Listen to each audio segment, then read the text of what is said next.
Are you ready? I'm ready too, because I want to go home. Like, I'm ready. I want to go home. Some rest. I very much want to go home. Meeting of the Cannabis Control Board of the City of Jersey City held Monday, March 13, 2023 at 5:12. In accordance with the Open Public Meetings Act, known as the Sunshine Act, adequate notice this meeting was provided by mail and/or fax to the Jersey Journal and the Reporter. Maynard, could I please get a roll call? Chairperson Bunny, Here. Vice Chair Cantorero, Aye. Commissioner Kaplowitz, Aye. Commissioner Sloan, Here. Commissioner Flanagan. Here. All right, all commissioners are present with the board's, do you want to read this or blow it Yeah. off? Okay. No. Okay. Okay, the CCB and its duties. The Cannabis Control Board was created by the Jersey City Municipal Council. The CCB is a result of the council adopting an ordinance. We are not the planning board or the zoning board. Those boards were created by state legislation. The Jersey City Planning Board or the Zoning Board will hear your application as to zoning and land use development issues. According to Jersey City Municipal Ordinance 22-003, the CCB will consider the following factors in its determination to approve or deny your application. 1. Community impact and outreach input. 2. The number of cannabis establishments within close proximity, less than 1,000 feet to the applicant. Just because a cannabis establishment is less than 1,000 feet from your application is not necessarily a negative factor. Each application must be evaluated on the totality of factors and the surrounding neighborhood. 3. Hiring practices employed by the applicant. 4. Residency of all applicants and owners. 5. The applicant's commitment to diversity inclusion best practices. And 6. Safety and security plans. If the board approves the application, the board will issue a preliminary resolution of support. Once the applicant obtains state approval, the applicant must return to the CCB for final approval. The CCB shall provide final written approval or rejection within 60 days. An applicant could obtain preliminary approval from the CCB, obtain state approval, but be denied final CCB approval. According to Jersey City Ordinance 21-053, the CCB will ensure compliance with local rules and regulations governing cannabis. Jersey City encourages and promotes participation of minorities, women, and disabled veteran-owned cannabis businesses, and by extension, so shall the CCB. The CCB shall require a Class 5 cannabis retail business applicant to address concerns about the proximity of a proposed location to a substance abuse treatment center or a daycare center. All right, thank you very much. With the board's permission, I'd like to call the first matter, CCB 23-47, Garden State Green. Counselor, please approach. Be so kind as to enter your appearance into the record and briefly tell us what the board is going to hear this evening. Thank you. Are you bringing your applicants up Yes. too?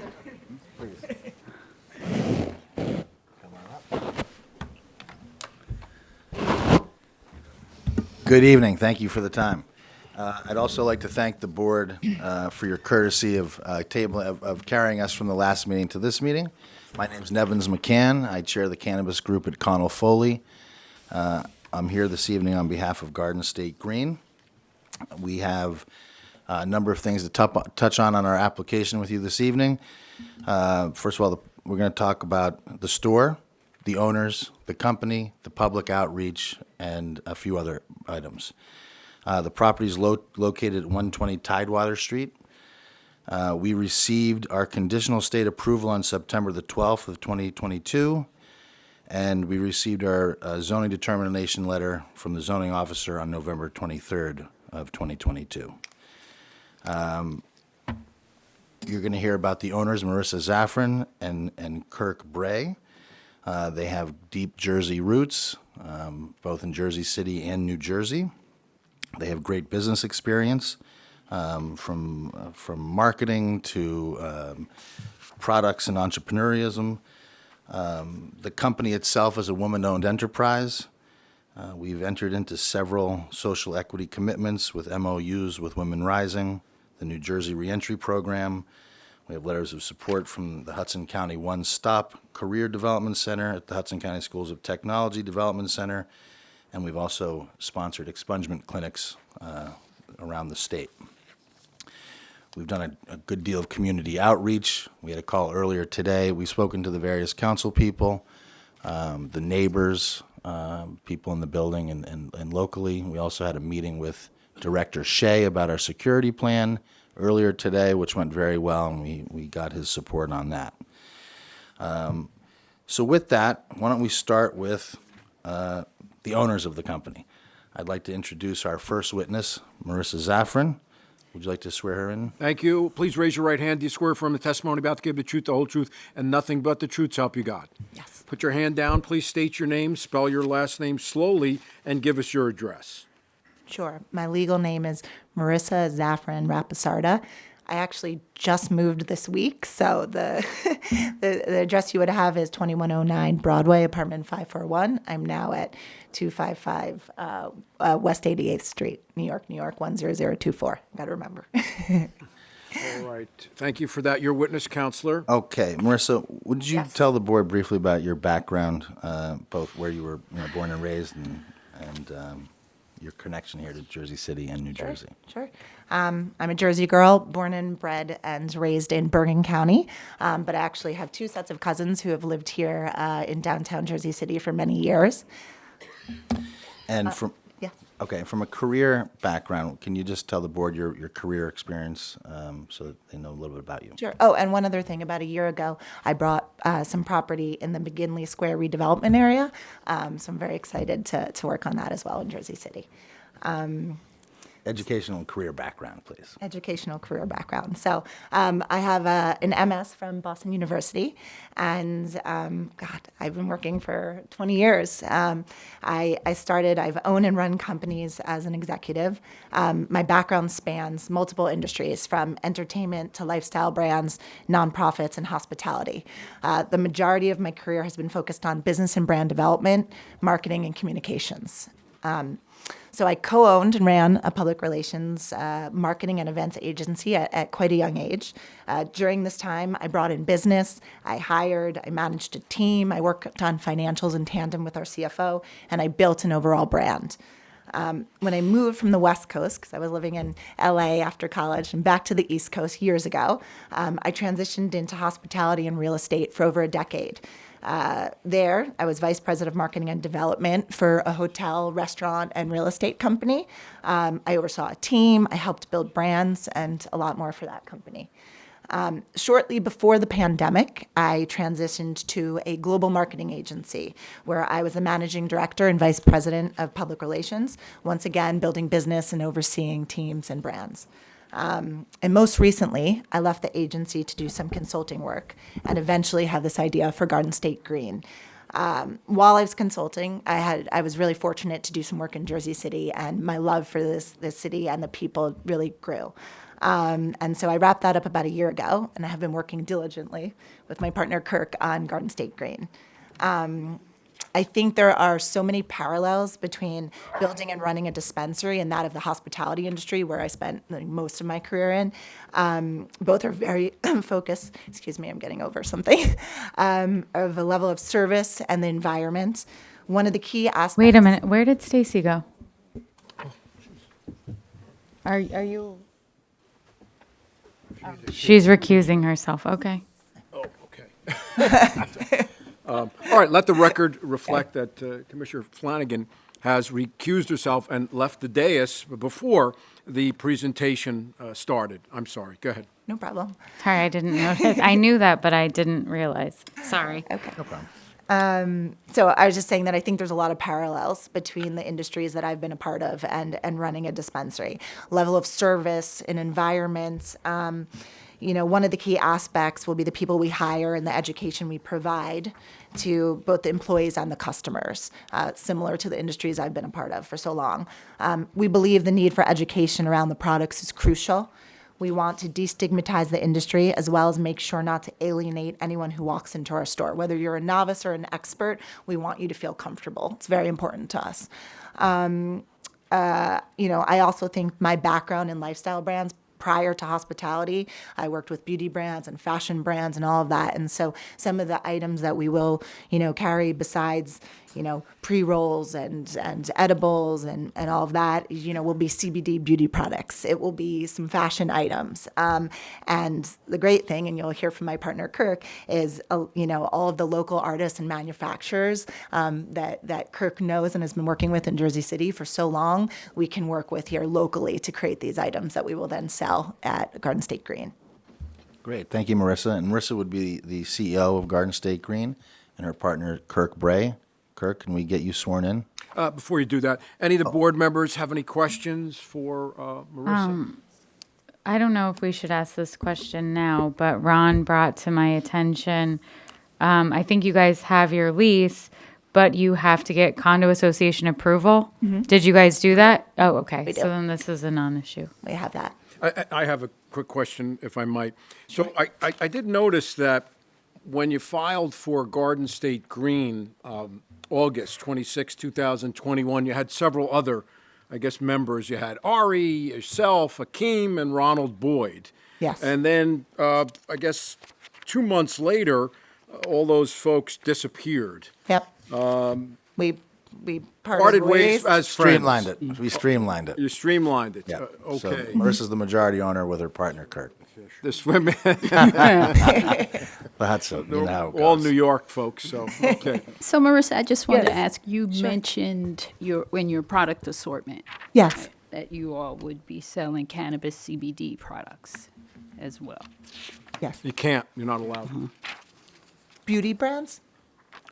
CBD, CBD. products. Yeah, you can't sell cannabis and Can't. CBD in the same retail location. That's a state law. It's not a municipal ordinance. You'd have to take that up with the state. But Okay. Courtney and Ron are correct. We'll keep it with the cannabis then. We won't go the beauty route then. Yeah. All right. Any other board members have questions for this witness? Hearing none, seeing none. Members of the public, questions and questions only on the testimony you have heard thus far. Hearing none, seeing none, please raise your right hand. Do you swear affirm the testimony about to give will be the truth, the whole truth, and nothing but the truth, so help you God? I do. Put your hand down. Please state your name, spell your last name, and give us your address. Sure. It's William Kirkland Bray, Bray. I'm at 140 Bay Street in Jersey City, New Jersey, 07302. Your witness, counselor. Thank you, Counselor. Kirk, just to tell the board a little bit about your background here, both in Jersey City and your educational and professional background. I'm going to start before Jersey City briefly. I was raised in Minnesota and after college moved to LA with my brother. Spent 10 years there and I think missed the seasons and decided to move out east and sort of stumbled upon Jersey City. We visited here, my brother and I just saw a ton of potential and moved out here in 2005.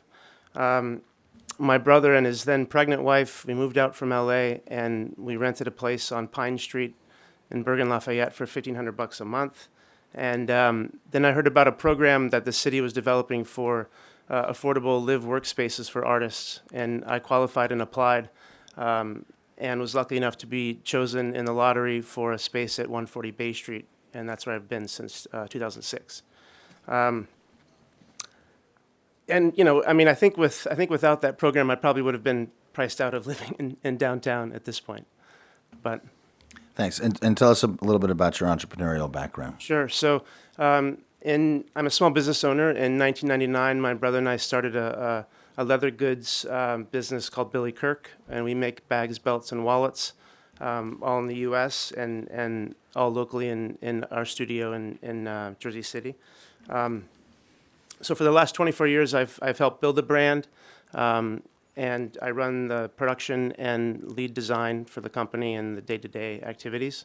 And we've been fortunate enough to develop a lot of relationships with local businesses in Jersey City and sell to a store called Love Locked. We've worked with Canopy Hotel. We've worked with Razza Pizza, DeCarlos Bespoke. And others. We started out as a wholesale business, but are mostly online now.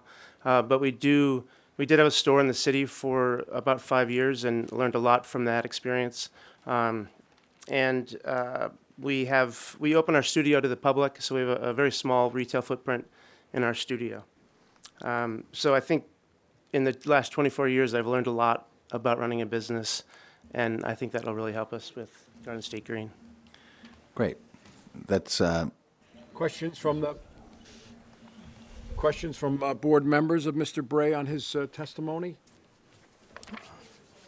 How active will you be in the business of cannabis since you're running another business? Good question. I mean, I'm going to be pretty hands-on. Is your microphone on? Oh, sorry. yes. Yeah, me just okay? speak into it so Sorry. she can get it on the Sure, record. sure. Thanks. Got it. I mean, I plan on being, as active as I'm allowed to be with my other time commitments, but I'm 100% in on the company, so I'll be as active as I can be. I mean, and being here locally, it's, I plan on, being in probably every day and just making sure things are running smoothly. Any other questions from board members on the testimony thus far? From Mr. Bray, hearing none, seeing none. Members of the public, questions and questions only on the testimony that Mr. Bray has provided to the board. Hearing none, seeing none. Any other witnesses, Counselor? We just have a couple more things to discuss. That was the. Yeah, we got to get into community impact, 20 Yeah. security. I was just talking about the owners. Now we're going to talk about the company, Yep. public outreach, all that Excellent. stuff. All right. So now we want to hear about the company. First of all, how did Marissa and Kirk? How did you guys meet, and how did you come up with this idea? Sure. We've known each other for about 8 years now, friends. And I've always admired what Kirk's built, the goods he makes, the authenticity, to his brand. Obviously, I come from a building brand background, so it's very important to me. When New Jersey announced the legalization of cannabis around the same time, I had been doing some consulting work here. I approached you with the idea, and luckily, didn't take too much convincing to get on board to build this business together. We share similar backgrounds, but I think, we have different backgrounds, right? So we have shared skill sets and different skill sets, and I think coming together really, they benefit each other. And we both believe that it's crucial for this business not only to survive, but thrive is how we partner with the local community.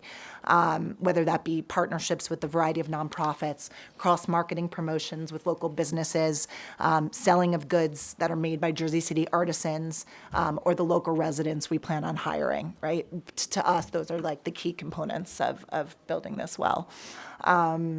Great. So with that, and great transition, can you tell the board and the public what type of outreach you've done to the community so far? Sure.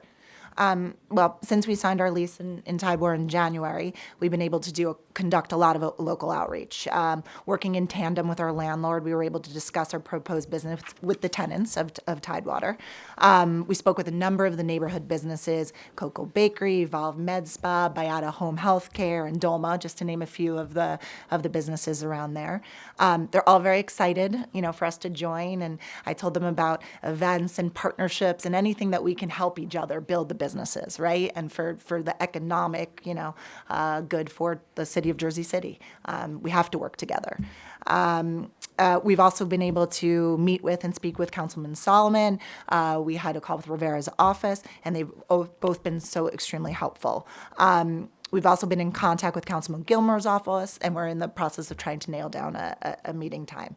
And as Nevins spoke before, we had a meeting with Director Shea to discuss our security plan, so that was very helpful as well. Perfect. Thank you. And could you tell the board and the public a little bit about your hiring plan? Sure. So our goal for Garden State Green is to hire at least 80% of our staff from Jersey City, locally, based residents who live here. We're going to do it through a variety of ways. Sorry, and you're a standard application? Not a micro? Not a micro, Okay. standard. The first is through partnerships with a variety of local nonprofits that we've been working with diligently for about a year on right now. Just a side note, prior, I've done a lot of volunteer work in my life with nonprofits, both personally and through different work ventures I've had. So it's important to me. How many people do you plan to hire? About 10 to 12. Okay. That being said, one of the nonprofits we've formally partnered with, and you should have a signed memorandum of understanding, is the Jersey City-based organization Women Rising. Women Rising is similar to an organization, Exhale to Inhale, with whom I've been involved with for quite some time. Being that Garden State Green is a women-owned business, I feel very strongly about the work we can do with the organization and the women we can empower. We've spoken about, at least 10% of the individuals we hire will come from Women Rising.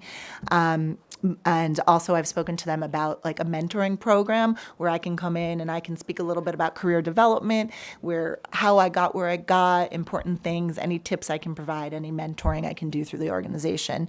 Other ideas we've had on our calls is a percentage of profits that will go to Women Rising, and it's to help these women. So whether it's, money to help them buy shoes or laptops when they're trying to either re-enter the workforce or enter it for the very first time, anything that we can help them do.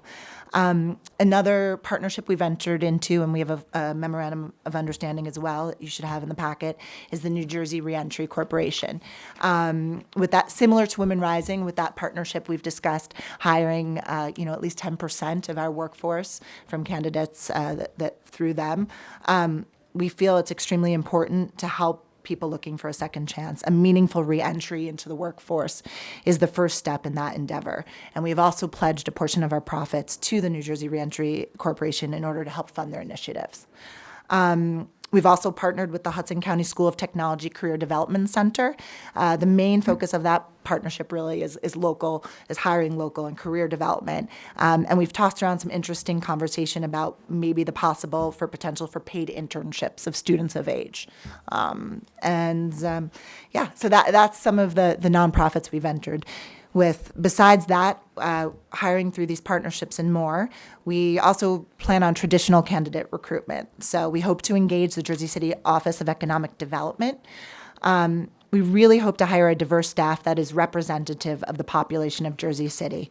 We will not discriminate against candidates or employees and will truly be an equal opportunity employer. We're also very, very committed to the growth of our employees, so we don't want them to just come in and that's it. We really want to work with them to mentor and empower and hopefully, move up in positions. And so we pledge that we're going to, after anybody who's been with us for more than a year, we're going to cover the cost of the Cannabis Studies Certificate at Stockton University. It's an online program, and it gives them more in-depth about the cannabis industry and they can customize it according to their interests. So we feel like once somebody's been working with us at least a year, hopefully they're dedicated to staying, and we want to foster their education around this. And we also plan on mandatory paid community service opportunities for employees. That's things I've done in my career, and I think it's valuable and important. Each employee can choose what organization they want to volunteer with, but of course we'll explain some of the ones we're involved with. We'll give them lists if they need encouragement and help in picking where they want to volunteer, but that will be their choice of where they want to volunteer those hours with. And how many hours you said it's paid, right? So how many hours? Oh my God, what did I put in there? I wrote this business plan a while ago. 30, 40 hours a week. Yeah, I think so. I think it was about I read 30 30. hours. 30 hours Yeah. a year? Okay. Yeah. It had to be reasonable that they were, still coming and I could afford it. Yeah, no, totally. Yeah. And additionally, we have a signed labor peace agreement with the United Food and Commercial Workers Don't worry, Union. Hugh's going to come up and tell us about that. He's here on He's our one of behalf. our witnesses Yes, at the end. he's Yeah, here so for us. how everybody's you're witness. hiring, you're hiring 10 to 12 people, 80% of which will be from Jersey City. Correct. What do you plan to pay them?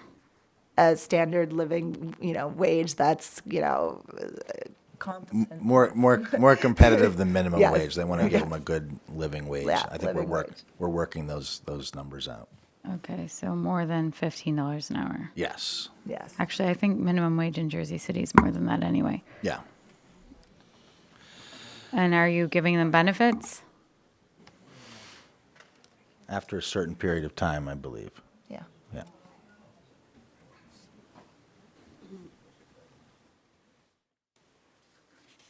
Okay, go ahead. Okay, so now you've heard about the store, the company. Now we're going to talk about the store a little bit. So can you tell the board and the community what the store hours will be? Sure. 7 days a week, 10 a.m. to 8 p.m., excluding holidays. And who will be the 24/7 contact for the store? Both myself and Kirk. Great. And tell the board a little bit about how this store is going to operate and be. Sure. Garden State Green, the environment will be elevated, clean, and inviting. We're going to use a lot of natural and sustainable materials when designing and building our dispensary. Our focus, as I touched upon a little bit earlier, is really around the customer. You know, through our extensive bud tender training, we want to make sure everyone receives personal attention and education around the products. We want you to walk in and really feel comfortable and inviting, and whatever help and assistance, we want to be there for you. Technology is very important to us. In addition to the clear labels on all the items, we will have QR codes so you can be provided even more information. We will also have a web-based ordering system and an app for easy in-store and pickup purchasing.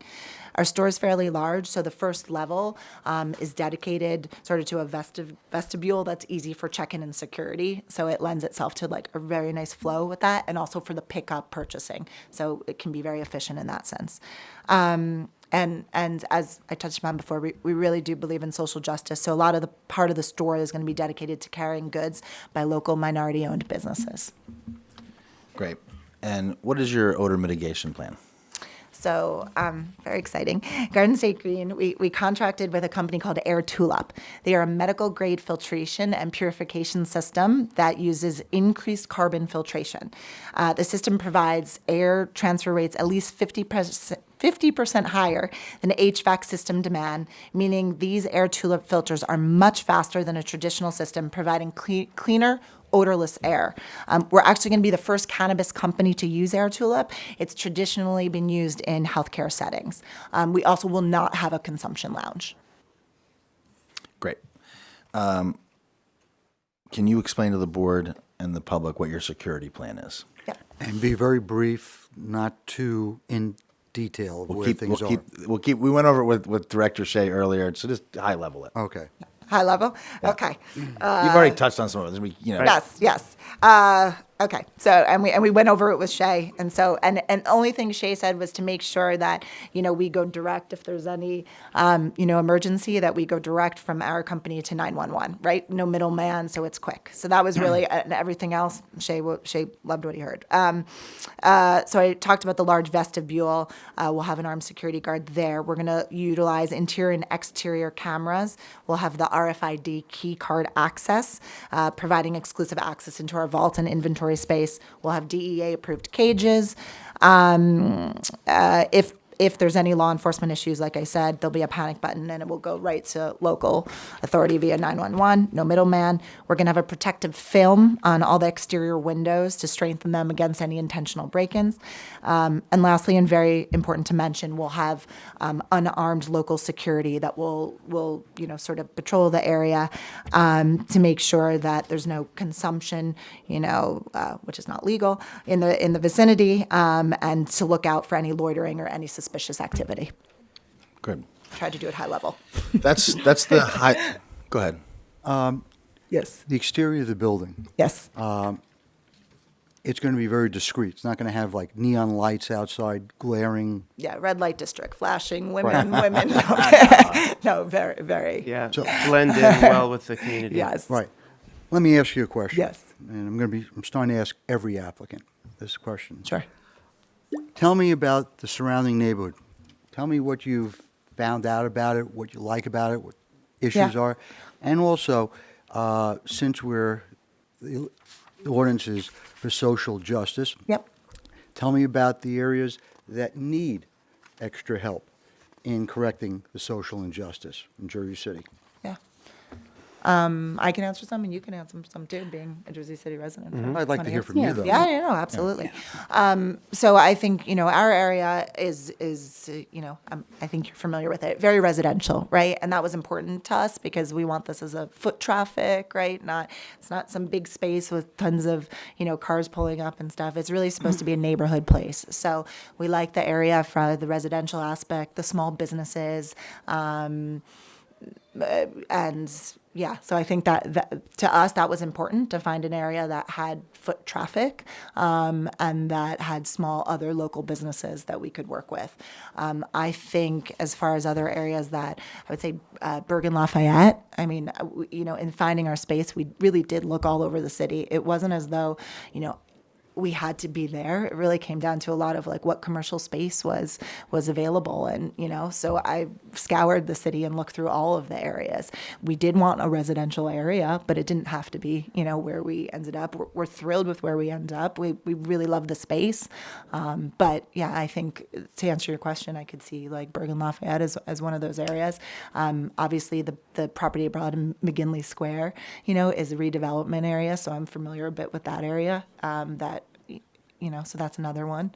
And I think, Commissioner, the work with Women Rising and the prisoner reentry program or the reentry program, those are the things that are really they're passionate about and have the MOUs with those organizations to help work with both groups and the people within them. No, the reason for the question is that we've heard, about 37? 40. 46. Yeah. I've lost track.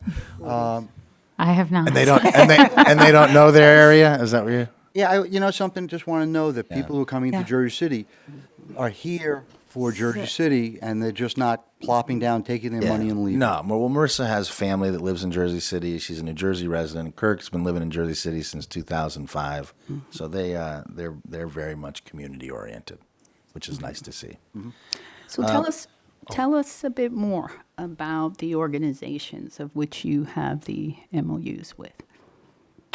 Women Rising and sure. the Reentry Program. So Women Rising. And let's start with Women Rising Sure. and how you came to know about them and Sure. how you're involved with them. Really, when I started this, I submitted to the state last March. It's been a long journey here. And when I did, I started to really research, like, if I am going to build this business and I'm granted this opportunity, right, in the city of Jersey City, what organizations are near to my heart? What organizations make sense for the business that I would be opening, and all of that. And so really, I started with just doing a lot of research on my computer. What are the nonprofits in Jersey City?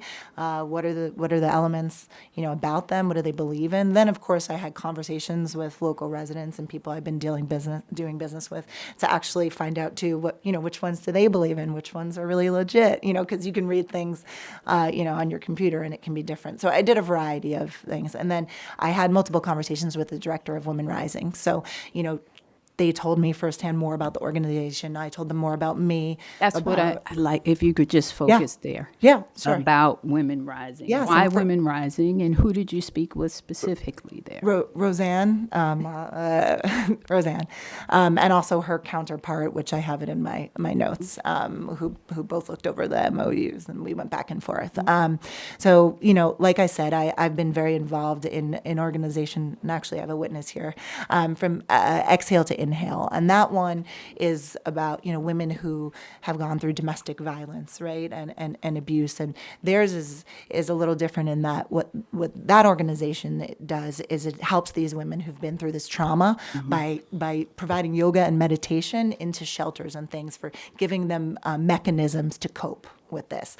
Women Rising, doesn't necessarily do it through yoga and meditation, but it's women of the same, who've gone through domestic violence, who have, had a lot of issues that, they're not in the best place now. And Women Rising is going to get them back on their feet, right? They're going to help them like through shelter, through careers, through, anything that they can, now have a roof over their head and food in their mouth and all of that. And in the opportunity to be opening up a business where I can actually hire somebody and give them an opportunity, right? So that was first and foremost, how can we work together and how can I hire somebody and hopefully mentor them, right? Then we spoke about, they said to me, we love your background. We'd love for you to come in and speak to these women and tell them a little bit about, how you got to where you got through your career. And I was like, great, absolutely. And then we spoke about, how can we donate some money? Where could that go, right? And that was when we spoke about specific examples, such as shoes for these women, to computers, things that they don't have that they need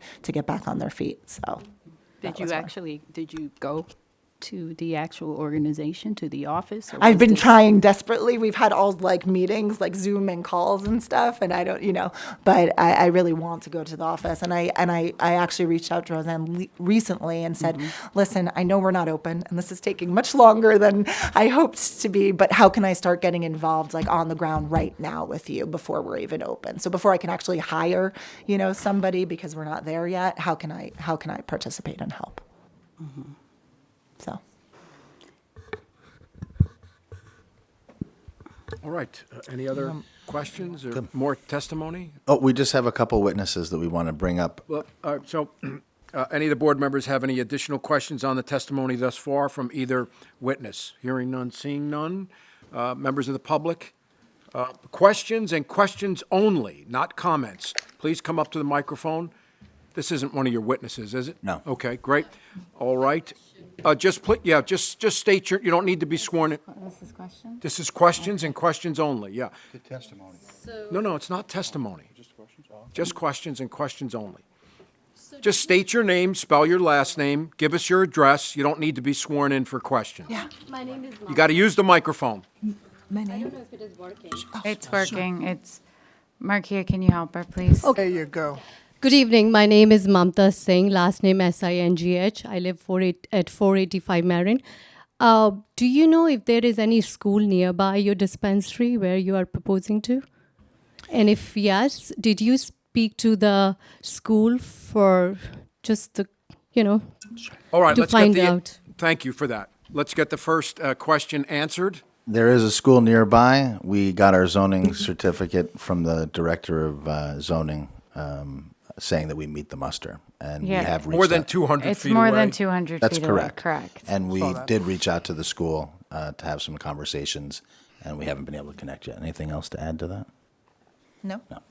And just to supplement the record, the board can take into consideration when there is one of these daycares or a substance abuse center within 200 feet, but that doesn't mean that they have to deny it if it's 50 feet away. It's in the board's discretion to decide whether or not they want to do that, and they'll take the factors and they'll ask the applicant, et cetera, et cetera. It doesn't apply in this case. All right.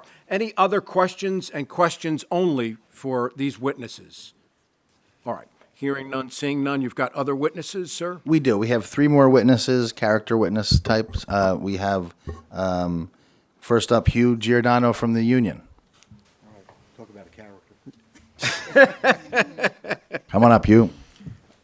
You remain sworn from 2021. This is Hugh Giordano. Right, just state your name again for the transcriber. Hello.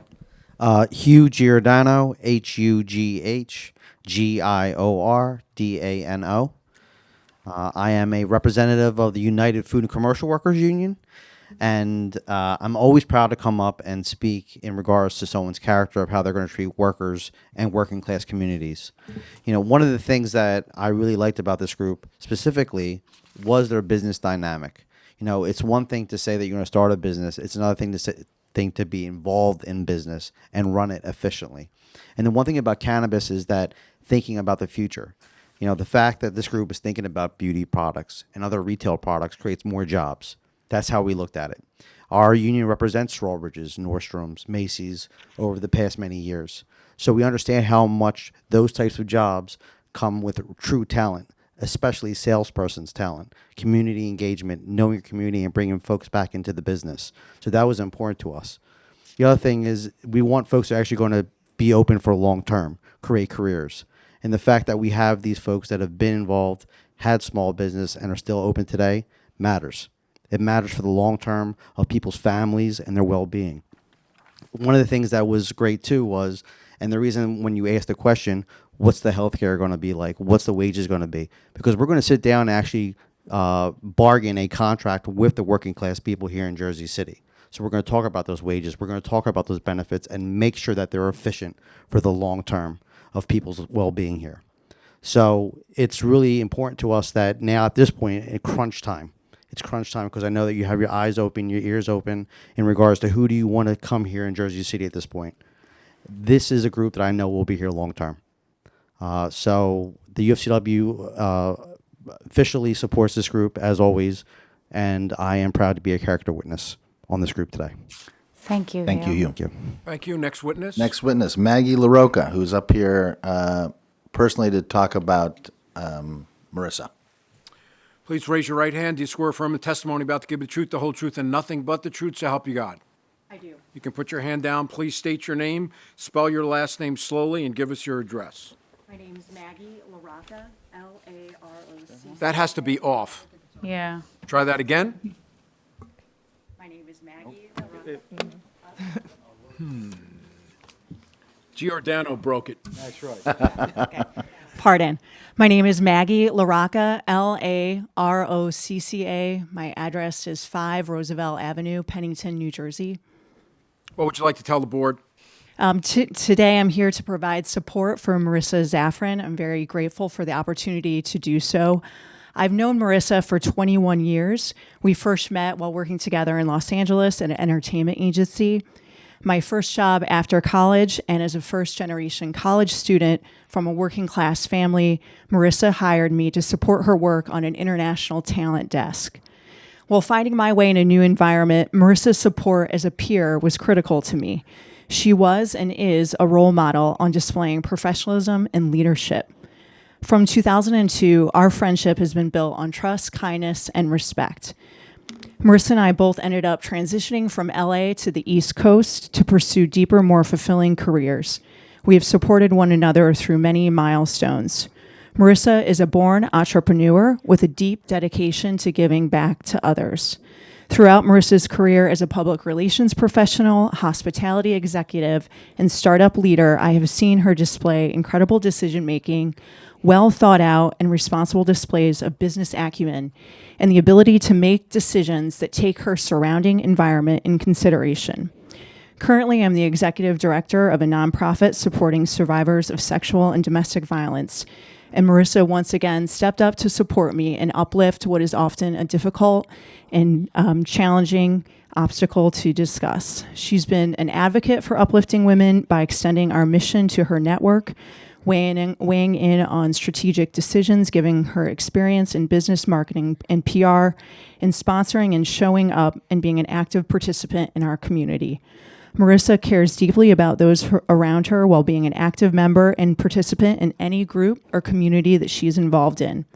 I wholeheartedly believe in her leadership and her ability to make sound, responsible business decisions.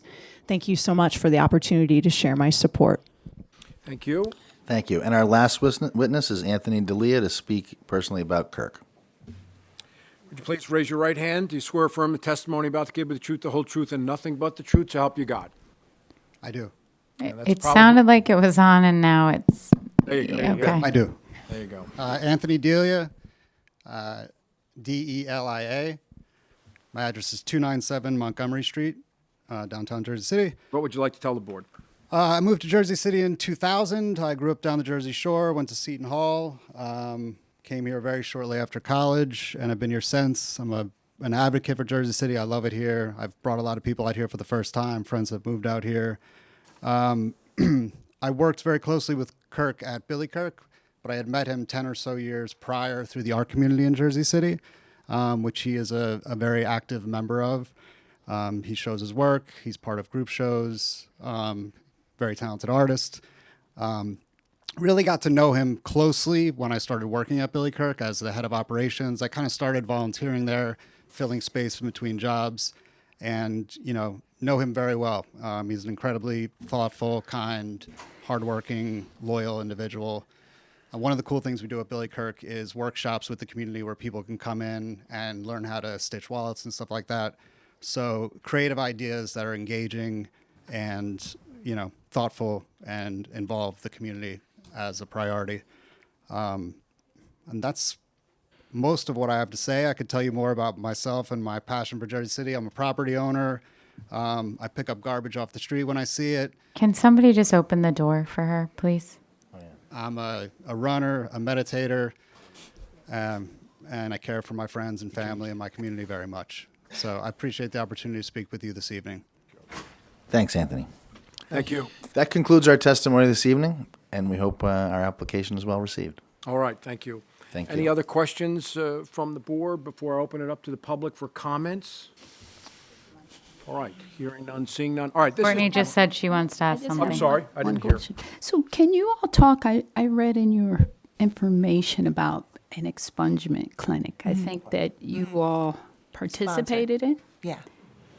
So could you share about Sure. specifics and then on the opposite side, your intention around? Sure. same thing. We co-sponsored an expungement clinic in the state of New Jersey, and I've been working with some leaders of the bar association, the women's, the bar association, the New Jersey lawyers, as well as the women's Black Association of Lawyers in the state of New Jersey. I've been connected to some various leaders of that, so we've been talking about more expungement clinics in the future, and I'm also trying to. I'm sorry, is that the Garden State Bar Association? When you said the Black. There's two That's- different associations. One is the New Jersey State Bar Association, and one is the Association for Women's Black Lawyers. I have the exact, and I have the names if you need them all. We've had multiple calls. They were the ones who brought us into co-sponsoring the expungement clinic, and we've been talking about how we can have more in Hudson County.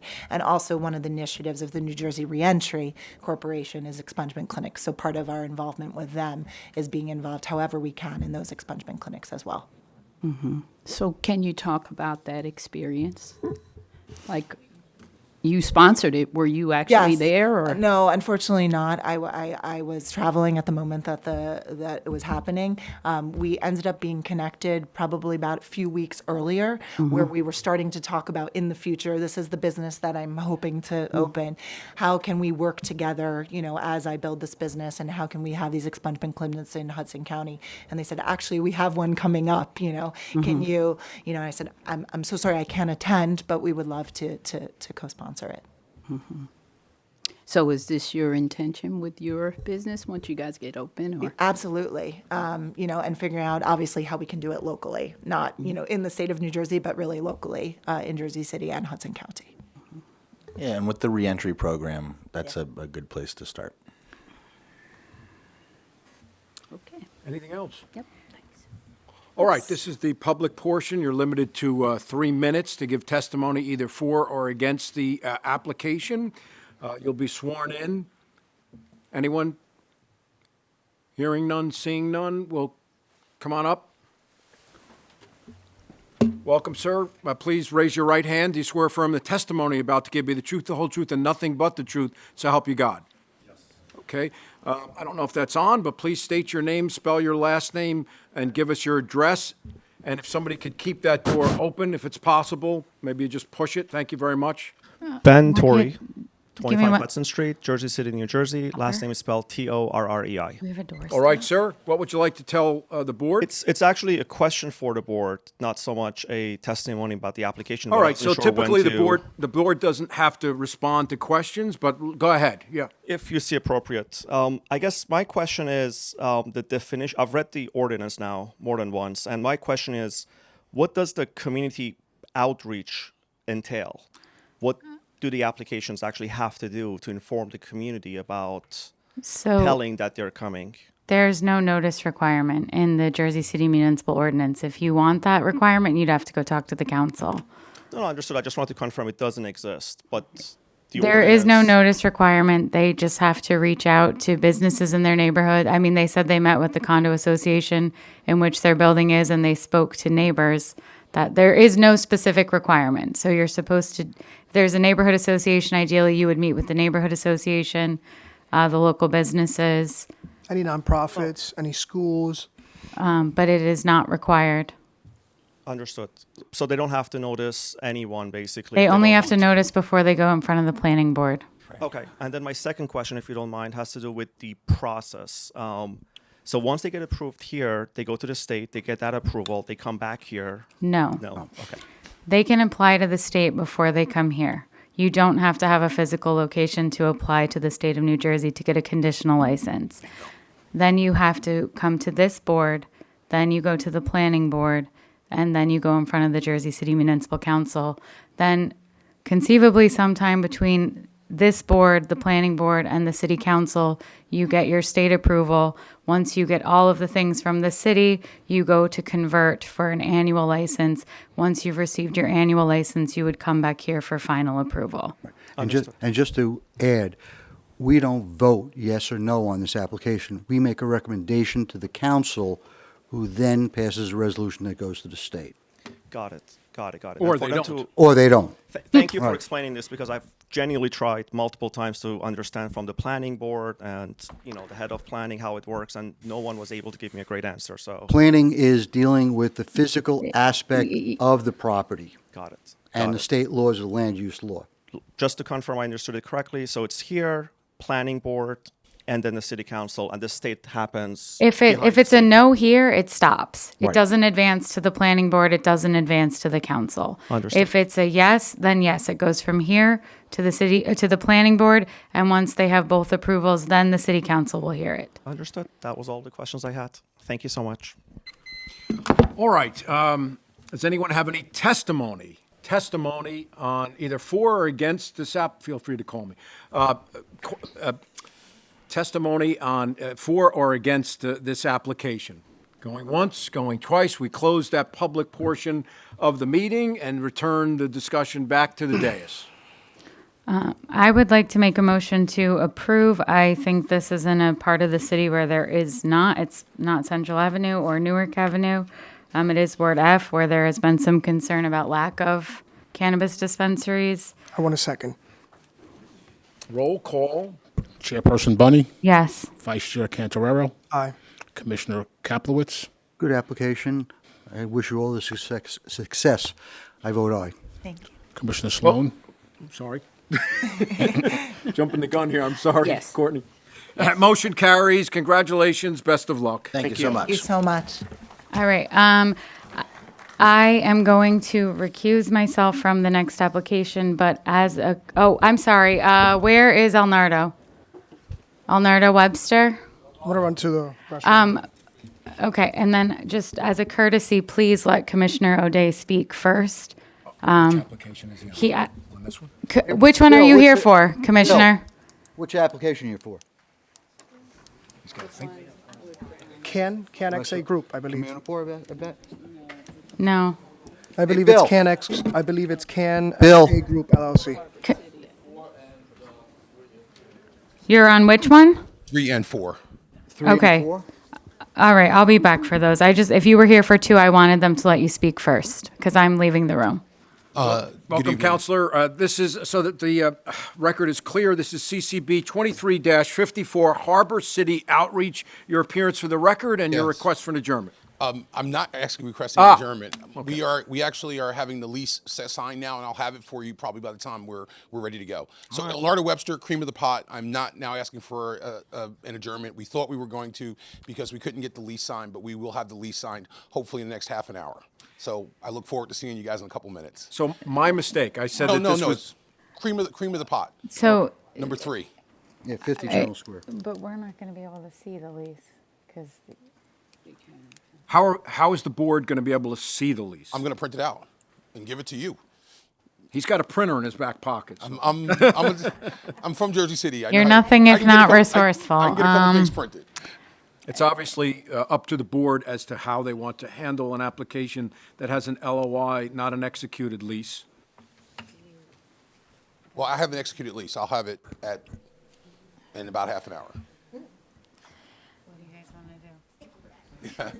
Council has indicated that he's going to have copies of this lease for the commissioners within a half an hour. Correct. And I'll be here. presumably, we will not reach cream of pot within 30 minutes. No, we're definitely not going to do That's that. what I figured. So, and even if we do finish early, your application will be bumped out, and just give us a few minutes to read the lease and see what it says. You got it. I mean, that's my opinion. What is He's everybody one else? board member, yeah. Any objections? Because we don't typically accept new documents unless they're 7 days. Yeah, and Jeff, it just goes against everything you voted for. So I just want, like all of us to kind of stay the course and be Okay. the same. I will stay with my This all right. equity is kind of at the forefront of what we're dealing with. Then, okay, so I will ask what the we board wants have, to do. well, we have made a policy that any new documents have to be submitted 7 days prior to the meeting. And we normally don't take documents. Alnardo, I would suggest asking to postpone to the next meeting, which is in 2 weeks? It's March 27th. If that's the board's wish, I'm not really sure I have a lot of choice here. If that's the policy to accept new documents. I mean, I guess I think. I would love to hear it, but I do feel that we've told other people we won't see their documents if they were given to us the same day. We've said it has to be. And so not to have the next meeting longer than I it know, should be. Jeff, but No, just let me just ask this question. Could we hear the application and then carry it for the balance? No, okay. Yeah. Ex- As you can see, I think what Stacy suggested is best, that we wait. But clearly you can see that we're all slightly sort of twisted about it. But I think as a board, we should stand to what there is in terms of the amount of time that's required. So then you would be coming back to see us hopefully on the 27th. weeks. No, you'll Right? be heard first on the 27th. He'll be the 27th, first yeah. application on that date. Not necessarily the first. No, not first. Others has been carried for the 27th. Yeah. That's why I suggested Yeah, hearing as I- much of as possible. How many did we? That's why I suggested hearing most of it. I know, Jeff, and I don't disagree with you, but I do feel that we have to treat each applicant the same, and we have told other people we would not take their documents No, same day. I agree with that, and So if we bend the rules for one, we have to bend the rules for all. But I'm wondering if we keep on backloading stuff, maybe moving forward, we hear as much of an application as possible that night, and then whatever's the balance, tell them to come back for that part the next I know, meeting. but then El Nardo's going to have to sit through they're going to sit through 2 or 3 other applications Get paid before by they're the heard. hour. Okay, well, I'm not, listen, I want to do what the board feels comfortable with. I think make a motion that we carry it to the 2 weeks from now to stay consistent with what we've told every other applicant. I second that motion as well. Okay. Thank you. Yeah, so we'll see you on the 27th. I'll see you in a couple weeks. Yes, I'm sorry. That's fine. Thank you very much. Have a great night. You too, thank you. Just so the record's clear, and it's my mistake, it's CCB 23-52, Cream of the Pot. Correct. Is adjourned to the March, 27th thank you, 27th Yes. meeting. at 5 And- 5 p.m. At 5, yes, at 5 p.m. Give or take. And I am just for the record, I'm recusing myself from CCB 23-51, the Green Ashram. So I am going. Okay, guys, thanks.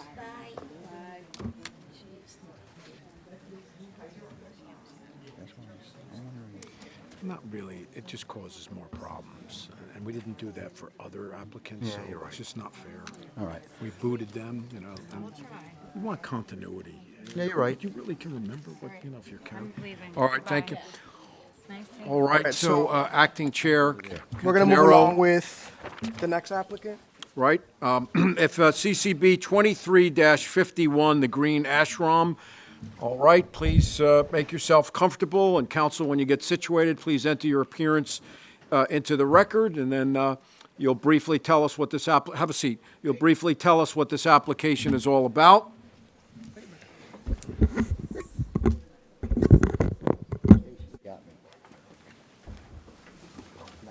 All right, Counselor? Yes, good evening, Council. I am Nurmagomedov. Can you just make sure your mic is on, please? There's a not on. green button. Green button, all right. Thank you. Thank you. Good evening, everyone. My name is Nurmagomedov. I'm an attorney at Miller, Meyerson and Corbo, and I represent the Green Ashram. The Green Ashram is applying for a Class 5 retail dispensary. Currently, it has a conditional license from the state and have site control at 17 Division Street, Jersey City. I wanted to start off introducing the gentleman to my right prior to them being sworn in.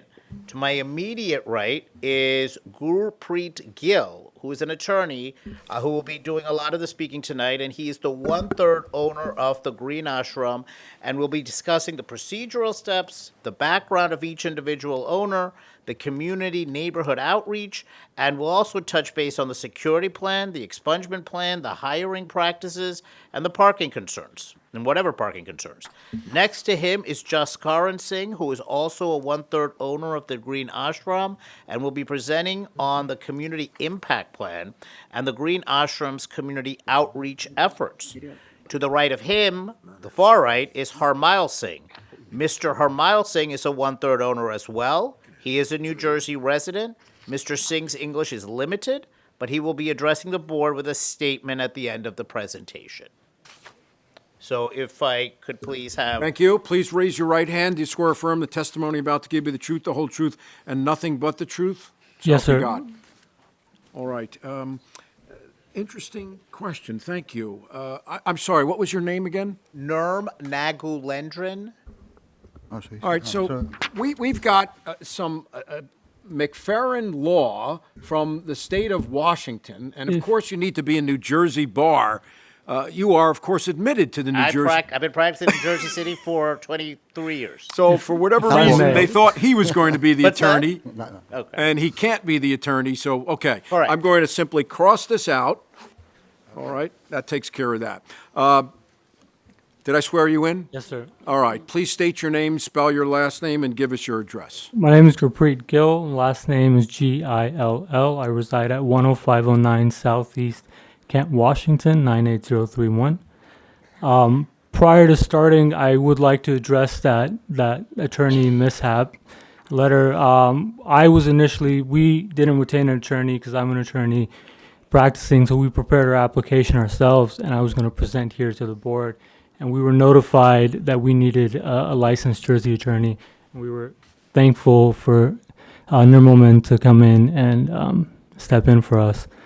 So that was, and I believe we sent in the additional letter a couple of days ago, so we apologize for that late notice, but thank you for accepting us. No problem. Your witness counselor.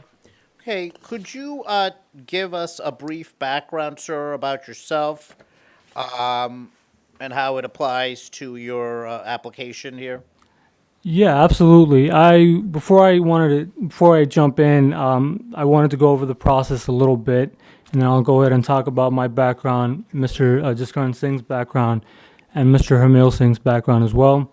Green Ashram, as the attorney pointed out, has been granted a conditional license by the state. Our site is located at 17 Division Street. We've been provided a letter of support for the location from the Jersey City Zoning Department. We've also been issued a letter from the Jersey City Department of Health and Human Services stating no registered child care facility or substance abuse facility is within 200 feet of the location. And then based on our research and our communications with the Division of Commerce regarding other approved locations, there is no retail dispensary that has been approved that is within 600 feet or even 1,000 feet. We believe the nearest approved location is 1,500 feet away. And then this is a standard size certified minority-owned business. I'd like to discuss Mr. Harmail Singh's background. He's to my far right. He's a prior long-time resident of Jersey City and is also a part owner of the Green Ashram. And you are testifying on his behalf because his English is limited? I'm speaking on his background and testifying on his behalf because his English is limited, yes. All right, fair enough. and We would ask that if a witness's English is not limited, that they would testify about their own background. Yes, Okay, absolutely. thank you. Mr. Singh's primary role, in addition to being president, will be run day-to-day management operations.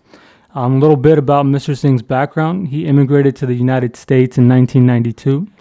He initially lived in Newark, New Jersey, and then moved to Jersey City in 1997. Currently, Mr. Singh lives with his family in Carteret, New Jersey, which is about 20 minutes from the proposed location. Although Mr. Singh has never had the opportunity to learn English and still has a difficult time speaking it, that's not deterred him from achieving his American dream for himself and his family. Mr. Singh has started multiple successful businesses in Newark, Queens, and now in Asbury, New Jersey. In each business, Mr. You mean Singh... Asbury Park? Asbury, New Jersey, the city. Thank you. Asbury Park, sorry, yes. That's I all right. apologize. You're from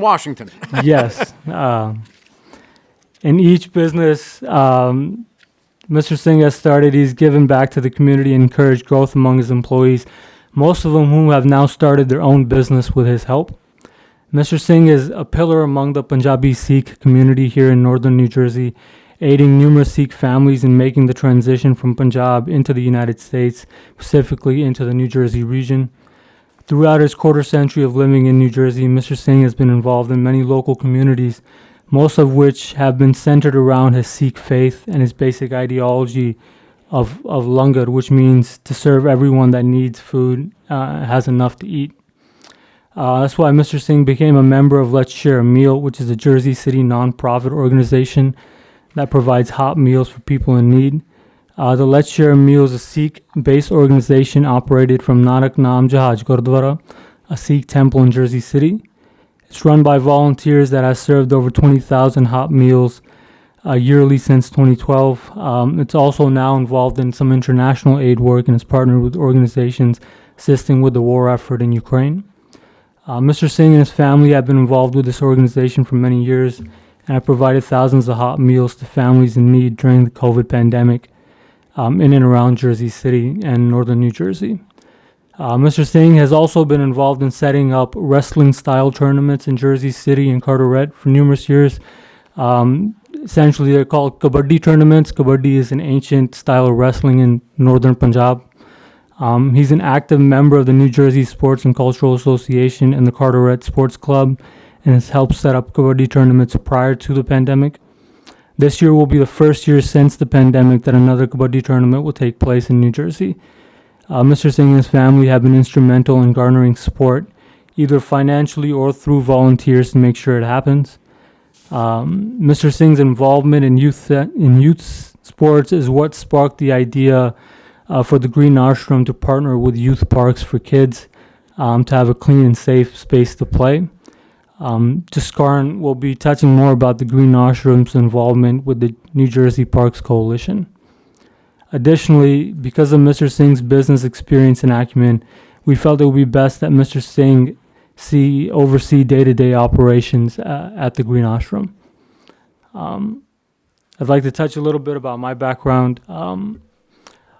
Although I do not have roots in Jersey City like Mr. Singh does, I have family here that I've been visiting for many years. Mr. Singh is actually my brother-in-law. I have nephews and nieces and aunts and uncles and cousins that grew up and raised and born and raised here in Jersey. So I've been coming in and out for many years visiting them. I'm very familiar with the area. I love the culture here. I was born in Punjab and I immigrated to the United States. I'm a first-generation college student. I'm the first and only lawyer in my immediate and extended family. Prior to law school, I was a business major and worked as a consultant for the U.S. government. During undergrad, I had the opportunity to partner with my cousin to apply for a liquor license in Washington. This was a tremendous opportunity as it gave me valuable experience in working in an extremely regulated industry, which cannabis similarly is. During law school, I also assisted attorneys in entrepreneurial law clinics, providing pro bono legal services for local entrepreneurs. I continue to do that in the Seattle-Tacoma region. And then I also did a Rule 9 externship at the Pierce County Prosecuting Attorney's Office at the Domestic Violence Unit. Working at the DV unit, you get to see the hardships that people face and the impact the DV counselors really have on these victims. And that's one of the reasons we're partnering with Sarah's Daughters Domestic Violence Awareness Foundation here in Jersey City. We've reached out to Sarah's Daughters, and Jaskarn, as I mentioned, will be touching on the community impact plan and our involvement with them. I wanted to touch a little bit more about the expungement program that the Green Ashram is going to be involved in. We'll be working with the Hoffman Centers to find at least one expungement clinic in Jersey City annually.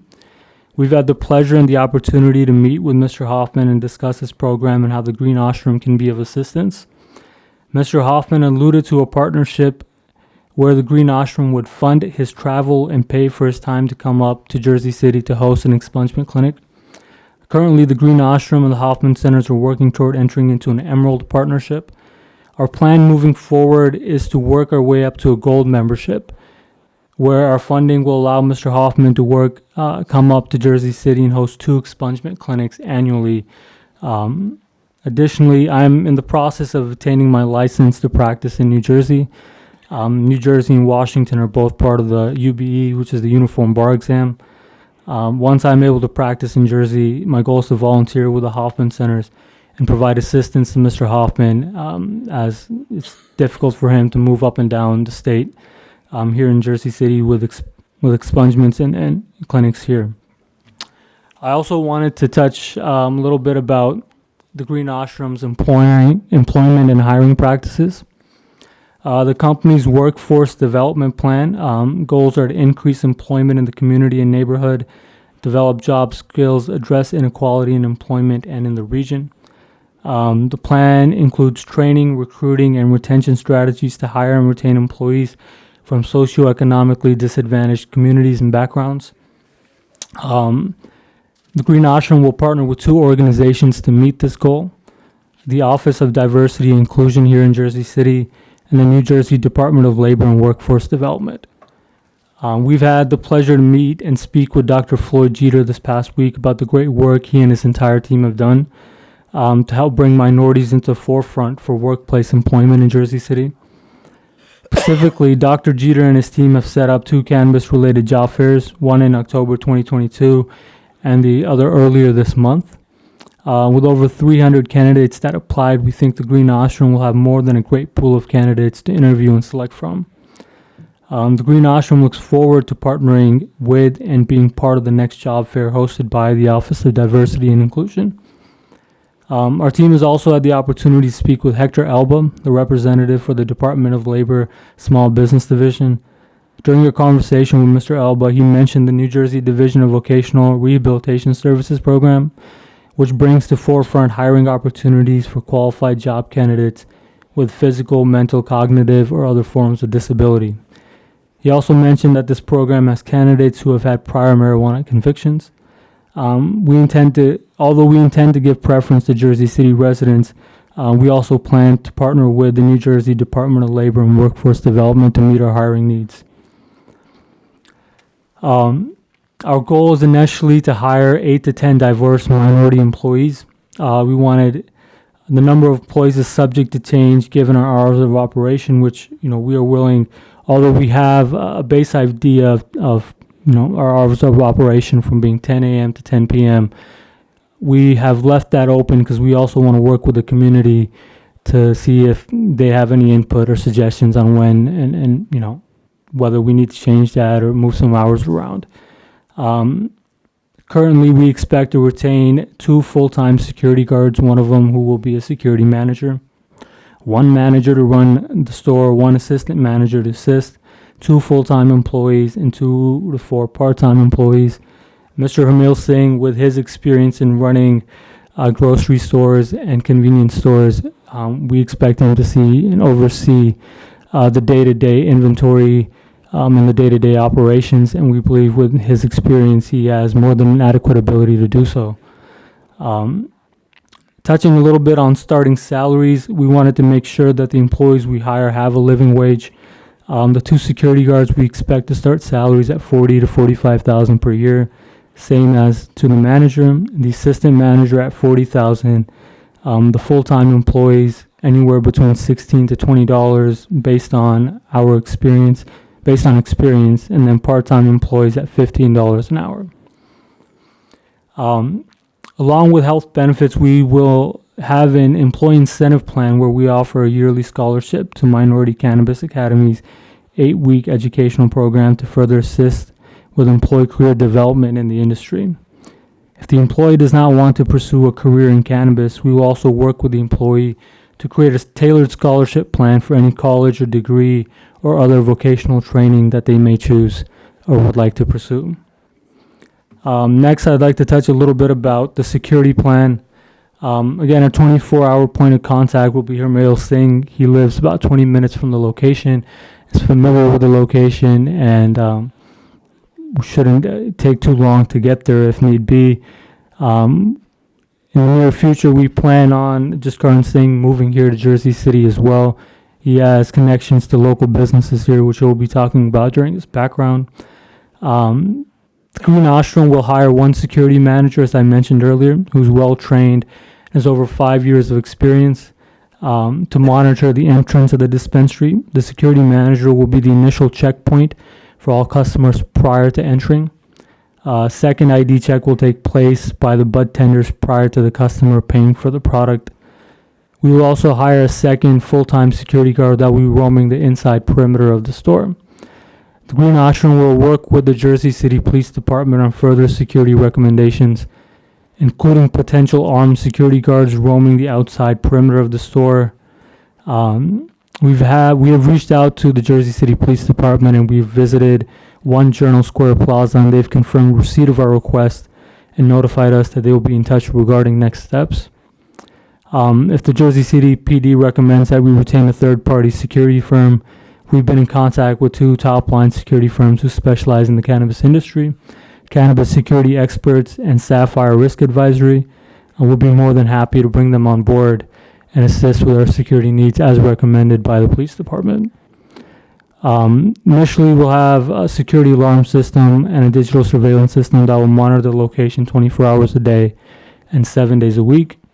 Video surveillance will be of the inside, front, and sides of the building. All video recordings will be kept for a minimum of 90 days and available upon request.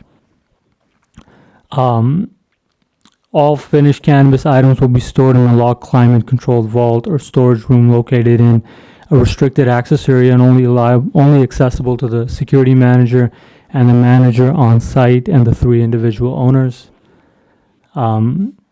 Lastly, I wanted to address, during your conversations with members of our neighborhood, they expressed concerns about parking. To curb those concerns, we plan on initiating curbside pickup and the Green Ashram delivery service.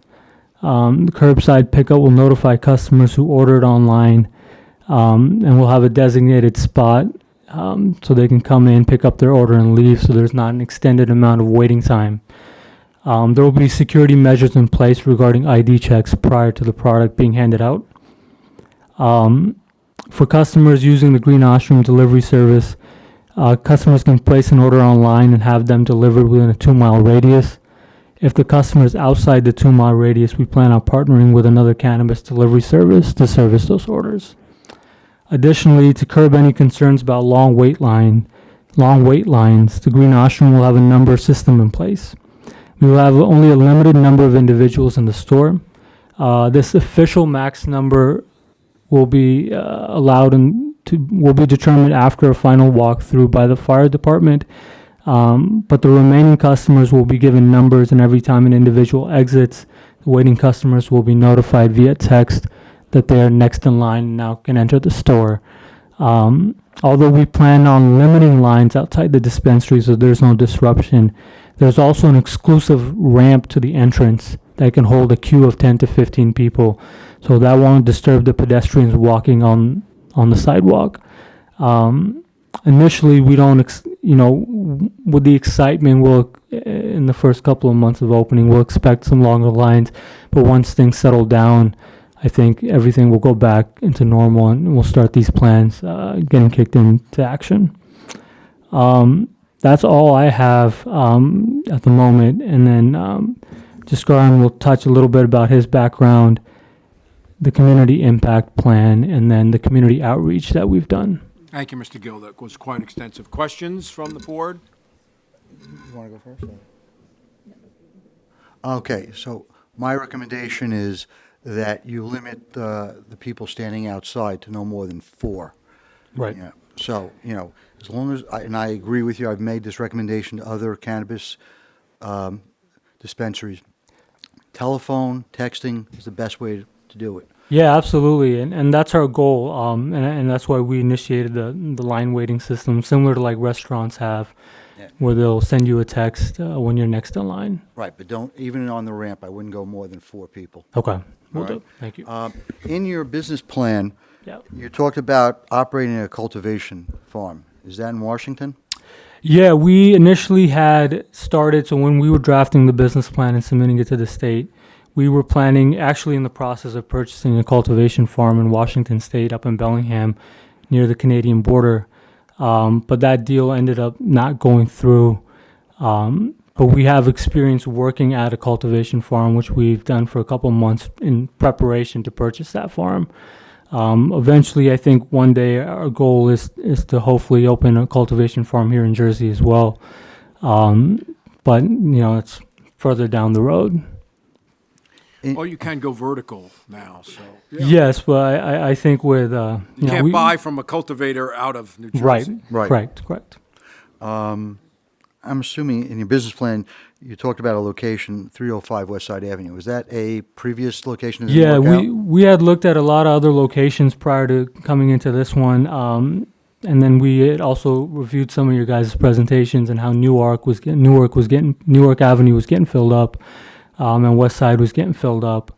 And so we wanted a location where we had an opportunity to meet with the local businesses, and meet with the local community as well. And then one that's a little bit, secluded from major Newark Avenue and West Side Avenue, so we can. So that was the change, or the reason for the change in the location. How many employees are you going to have?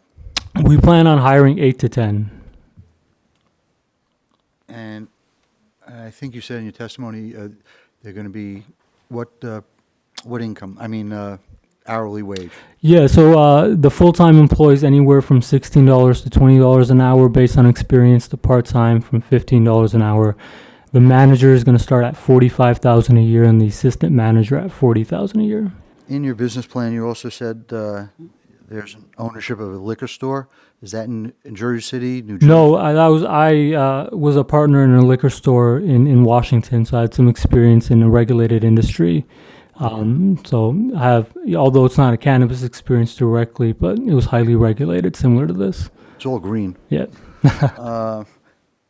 And the grocery store also in Washington or local? The grocery store was also in Washington, but Mr. Hamil Singh has opened local grocery stores and convenience stores here in Jersey as well. Okay. Can you, I'm sorry, I have a question. Can you tell me or elaborate a little further on which neighbors or which community members have you spoken to? Yeah, I can, but we had that, Mr. Jaskarn Singh was going to touch base on that in detail. And then if you still have any further questions, please feel free to ask. Yeah. Anything else from board members? I'm going to wait. Okay, hearing none, seeing none. Members of the public, questions and questions only on the testimony thus far that Mr. Gill has given. Come on up. Just state your name, spell your last name, and give us your address. You need not be sworn in. You were already, but go ahead, yeah. Hi again, Ben Torrey, Torrei. The address is 25 Hudson Street. What did I miss? Nothing. Question from Mr. Gill on his testimony and testimonial. Yes, Mr. Singh mentioned that he didn't want to be he didn't want to be on Newark Avenue, and he wanted to be away from Newark Avenue and West Side. How far is the proposed location from Newark Avenue? 6 blocks. Yeah, the proposed location is close to Newark Avenue, but when you look at the cannabis dispensaries that have opened up on Newark Avenue, the nearest one is 0.3 miles away from our proposed location. But how far are you from Newark Avenue, since you didn't want to be on Newark Avenue? Well, I guess I might have misstated, and I apologize if I did. My initial intention was that the cannabis location is located on Newark Avenue. It's just for I guess the board's benefit. It's 100 feet from Newark Avenue. This is next to Healy's Bar. Right. So this is on Newark Avenue next to Roberto Clemente Field, 200 feet on one side, and Mary Benson Park.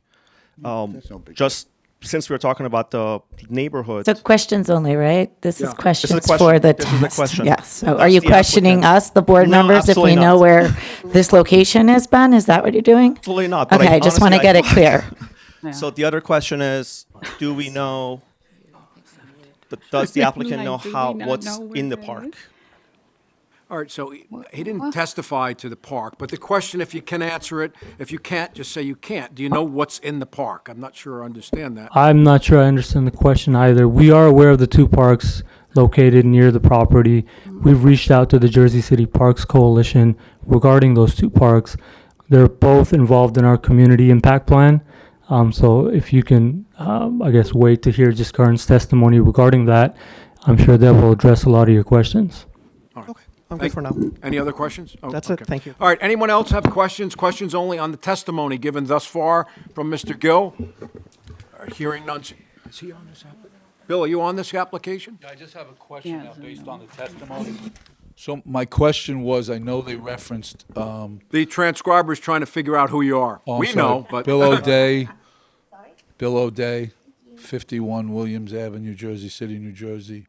I now represent this area as part of my county commissioner district. I was unaware of this application until some concerned neighbors contacted me. In other instances, like application 4, I was here to speak in favor because they engaged with my office from the beginning of their application. But again, my question is, have they, because they talked about community groups, and I was actually supposed to go to the Village Neighborhood Association meeting tonight, which is the neighborhood association where this is located. Have they yet met with that neighborhood association, presented to that? And if not, wouldn't it make more sense to do that neighborhood meeting before they come before this board? That's my question. So if I can address that, we actually reached out to Eric Hoffman, who is the member, the president of the Village Neighborhood Association. There was a meeting there tonight at 7:30. We were supposed to go there after this. I got an email about 20 minutes ago that that meeting has been canceled, and there's an April 2nd meeting, which we will hope to attend. So my question was, shouldn't they go to the neighborhood before they come before the board for a hearing? Thank you. So yeah, as a reminder, that's not a necessary element of the ordinance. And so we have asked actually the council to require that, and they have not done that at this time. Yeah, and I'm not arguing that Stacey, I'm not arguing it's a legal requirement. I just think when, especially an organization that is from outside of Jersey City, I think it would always be good that they present to the neighborhood before they make a formal presentation to the board. Thank you. Bill, you're absolutely right, but again, we have no power. We've asked for also to do notices for this meeting, and we were turned down by the council. Notices to residents within X amount of feet. Yeah. Understood. I just asked the question. Yeah, just if Fair enough. we had our way, every single resident within like 600 feet would get a letter stating this, but we don't get our way all the time. So. Oh, no, and I appreciate that, so I apologize. And I do have to leave, and I was going to speak in favor of the 686 Communiport for the reasons that I gave before. So if you give me the courtesy of just saying that with no detail, thank you. Fair enough. All right, any other testimony and testimony only on, sorry. Yeah, that's right, I have questions. Getting tired already, sorry. Okay, please state your name, spell your last name, and give us your address, and questions only on Mr. Gill's testimony thus far. Yes, my name is Vivian Villafane, and that's spelled V as in Victor, I-double-L-A, F as in Frank, A, N as in Nancy, E. Live on 25 Division Street, and that's 55 steps away from the proposed dispensary. Question? So my question is it going to have a smoking lounge? No. No consumption No consumption within? at the location, outside the location, correct? And there was a reference made to some ramp or something, and I walked that area. I don't know what that special ramp is, if they can clarify. It's not a special, it's the entrance to the proposed location. It's only through a ramp, like a railing, or it's not not a high ramp, but an ADA accessible ramp. I'm not sure what that's in reference to. Maybe it's the opening is from a different spot. I mean, the building house is the little gym, but anyway, I can't visualize what he's referring to. That's Okay. all. Well, perhaps the question then is, has the ramp been built yet? Okay, get there. Or is the ramp pre-existing? Okay. The ramp is pre-existing, so when we just went to the location today morning, there was a ramp there. So unless it's been removed since, I'm not sure. It's connected to the building. It was put in as an ADA requirement? I believe so, yes. It was already there when we were at the location, and it's ADA accessible, so there's no steps or anything that are required to get into the proposed location. You can it's wheelchair accessible. All right, your name, spell your last name, and give us your address. Thank you. Jerly Marquez, Marquez. I'm on 367th Street, just a few steps from the business. Question, go ahead. So my question is, I know you're meeting with the village, we're supposed to meet with the village association tonight, and that didn't happen. Have you tried or have you contacted the schools, especially the Dickinson High School that is there, McNair High School that is there? Have you spoken to the Brunswick High School, school? I just want to, that's the Sure, question. yes or no? Yes, we have, and Discern's going to touch base in the community outreach plan as well, so. Thank you. If you have further questions after Any other that. questions? Questions only on Mr. Gill's testimony? All right, hearing none, seeing none. Next witness, please raise your right hand. Do you swear affirm the testimony about to give you the truth, the whole truth, and nothing but the truth, so help you God? I do. Please state your name, spell your last name, and give us your address. My name is Jaskaran Singh. Last name Singh, and my address is 25401 136th Avenue, Southeast Kent, Washington. All right. 98042. Your witness, Counselor. Yes, could you speak specifically about the community outreach that has taken place? Yes. Before I do that, I'd like to thank the Cannabis Control Board for giving us the opportunity to present our initiatives on how we will become an asset to Jersey City. And prior to getting into that, I'd like to start with a really short story about an event that resonated with me deeply and influenced my thinking tremendously. I was in 6th grade in town of Linwood, Washington, and my parents were struggling financially. So I always thought of ways I could help my dad save money. There were times when I would visit the banks with him to learn about transactions, and I just couldn't understand the debits or credits of the bank statements. So I took a few months of bank statements to my teacher in elementary school, and I offered my lunch to a teacher in return. I asked if they can help me understand the bank statements. The teacher skipped his lunch and sat down with me to go over the bank statements and help me understand how numbers work on the bank statements. It has been over 20 years, but the day is still very fresh in my mind. And I learned that the most impactful thing you can do for someone is listen, even if it's for a very short period of time. And I truly believe the elementary school teacher played an imperative role that I chose to pursue accounting, became a CPA, and I later on went and become a state auditor for Washington state government. I may have lost everything from elementary school, even clothes, but I have a picture of that person holding me tightly, and it's right on my fridge. And so I'll talk about a little bit of my background first before I jump into the vision and the community outreach program. And as I said, I'm a certified public accountant in Washington, and I'm also a part owner of a green ashram. And I'll be responsible for financial. I'm sorry that the acting chair just brought something to my attention. Okay. I'm trying, I know you've indicated you're from Washington. Yes. Correct? Yet this formation says you're 70 Jackson Avenue in Carteret. Yes, I so just want to clarify for the yeah, record. so that's the address before prior to securing a location. But our resident address is in Kent, Washington, but that's Mr. Hermel's address. So that's what we used for the mailing addresses to be sent out to the company. All right, thank you. Okay. So Go ahead. just to clarify, both you and Mr. Gill are in the state of Washington. Yes, Mr. Singh lives in Carteret? that's correct. Okay. And for purposes of clarifying, it's Harmail Singh lives in Carteret. Yes. Okay. Correct. Right. Correct. Mr. Jaskaran. Jaskaran Singh lives in Washington. Okay. Yes, correct. And I apologize. Yeah. Mr. Gill, you made a statement to that, and please repeat the statement. Who is the 24/7 contact? Mr. Hermel Singh. Okay, so the reason you're testifying on behalf, and I mean no disrespect, sir, is his lack of English.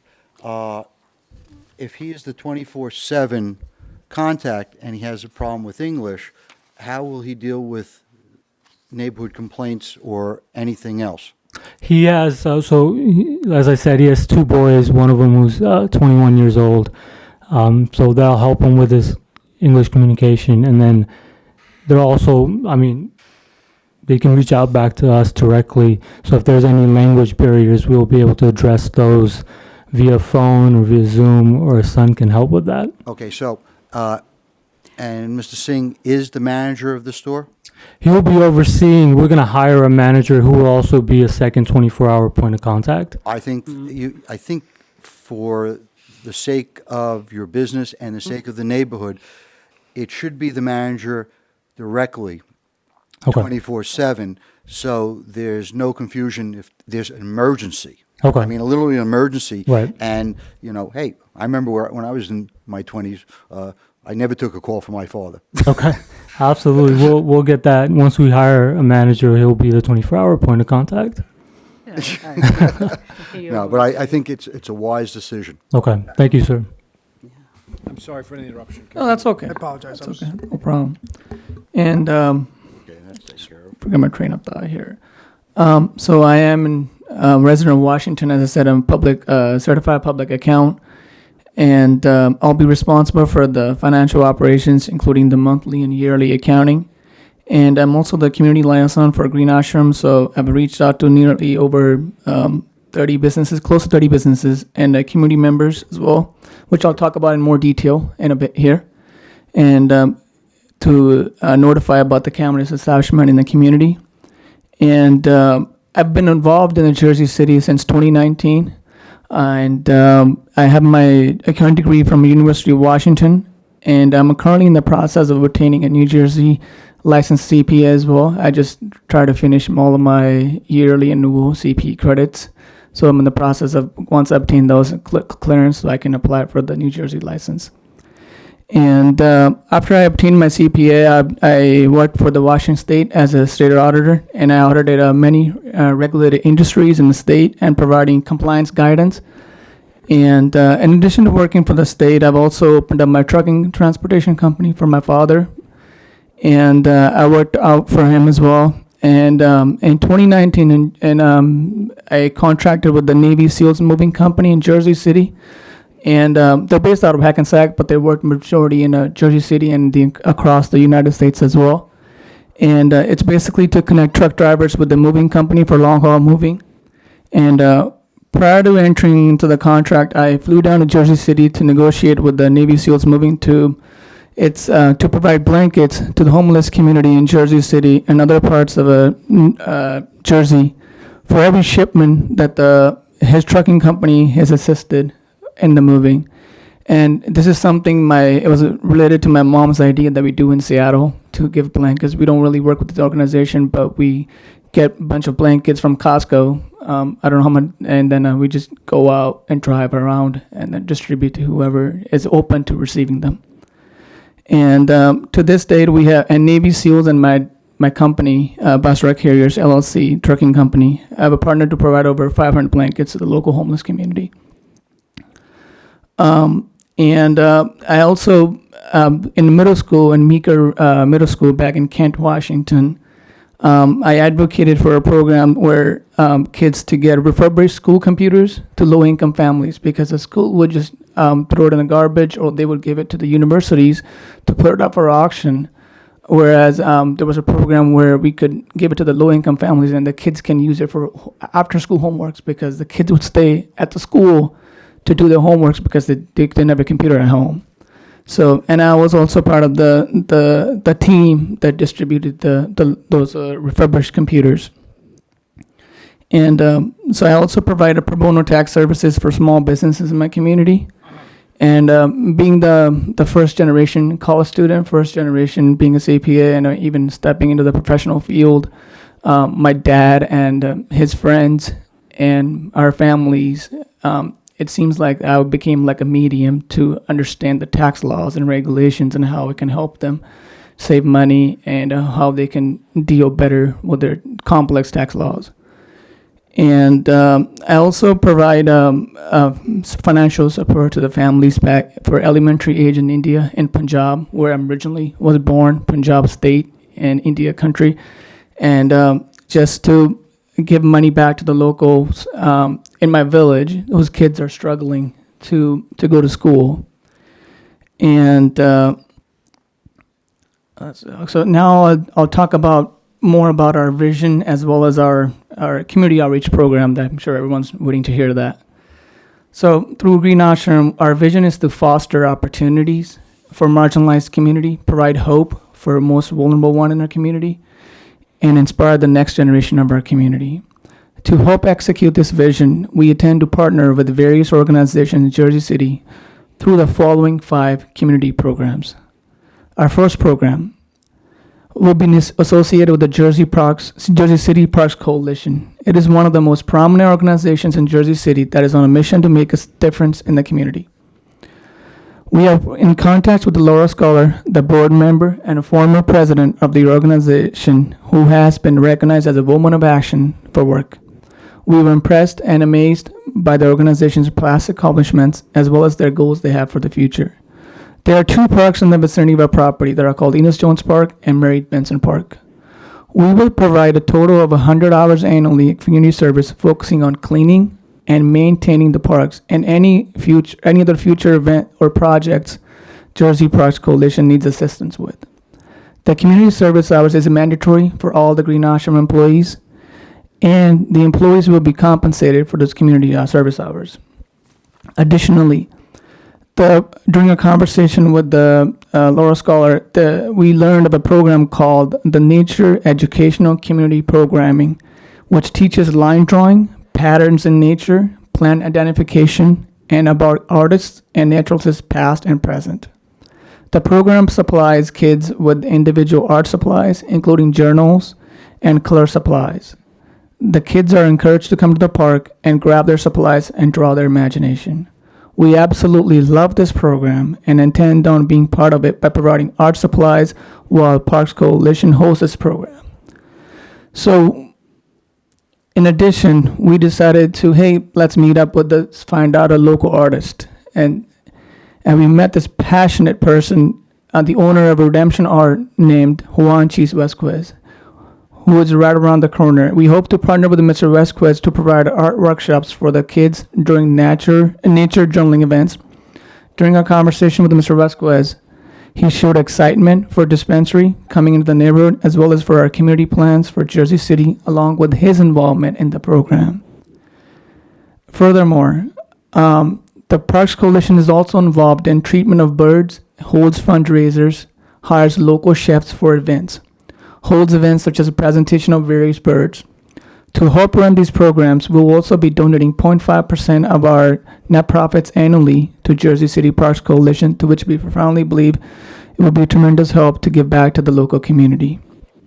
Our second program, it will be associated with the New Jersey Entry Program, NJRC. We as a small business owners will not only like to contribute to the Jersey City community by giving second chances to minority individuals who have been impacted by prior cannabis laws and regulations, but we also want to contribute financially to NJRC to cover costs related to any assessments required for individuals to return to employment. We believe medical assessments are a huge part of the assessments that are required to get returned to the workforce. So therefore, we are donating 0.5% yearly net profits donation for the individuals connected to the medical centers. Along with our donation, we believe that the NJRC is a great organization partner, as they have served over 400 veterans through their program. We have reached out to NJRC's Hudson County Facility Director, Dwayne Waterman, to begin the initial steps of the program, and we're waiting to hear back. Our third program, it will be called Inclusion Through Education, for which we hope to partner up with the following educational institutions in the initial year of the Green Ashram. The first institution, New Jersey City University. It is one of the most diverse universities in the state, over 30% Hispanics, over 20% African Americans. The Green Ashram will start a scholarship program with the NJCU. This partnership with New Jersey City University will enable us to provide stepping stone for many individuals who are or would like to step into the cannabis industry or obtain other certifications they could be successful in the cannabis industry. The scholarship will be primarily tailored towards minority communities. We will allocate $5,000 scholarship fund for our program with the NJCU. Along with the scholarship program, we will also partner up with the Business School of NJCU to host a 3-day taxation workshop to provide real-life applications on tax laws and industry outlook. The 3-day taxation workshop will be hosted by myself personally. We'll provide this workshop every quarter. This opportunity will give our company a platform to instill inspiration and encouragement similar to what I needed when I was growing up. Additionally, our plan is also to partner with the NJCU to start a marijuana abuse counseling program that is tailored to NJCU students and Jersey City residents. The long-term impact of our plan, which is called Inclusion Through Education, is going to be felt through our partnerships with the local middle schools and high schools. In the first year of operation, we plan to partner up with Ezra Lumen Middle School and Infinite Institute High School. Through our partnership with Ezra Nolan and the Infinite Institute High School, we will have a qualified individual give an annual presentation to educate kids about substance abuse and how they can implement safeguards for themselves and organizations they can reach out to for help. Although they are located outside of the Ward E, which is where propensity will be located, we selected Ezra Nolan Middle School and Infinite Institute High School for the following reasons. Based on our research, more than 50% of the students are minority, and more than 90% of the families fall under low-income category at Ezra Nolan Middle School. 76% of the enrollment at Infinite High School are from minority background, and 59% of the students are economically disadvantaged. They use the city or schools free or reduced lunch programs. We have reached out to Jessica Ottery at NJCU, and we have reached to Ms. Blake, secretary, and Mr. Smith at the principal of Ezra Nolan Middle School, and we have reached out to Mr. Dobson, the principal of Infinite Institute High School. We are waiting to hear back from these three mentioned institutions. We have also visited the Ezra Nolan Middle School and Infinite Institute High School to schedule a meeting, and they said they have acknowledged our visitation, but they will get us back to us. Every year, just to clarify, this is like hopes and dreams, not actual partners. I beg your pardon? So these are like future possible partners, but they're not people you have MOUs with or any kind of... Yeah, we don't have any established MOUs yet, but we are going to keep reaching out back to them and then share our plan.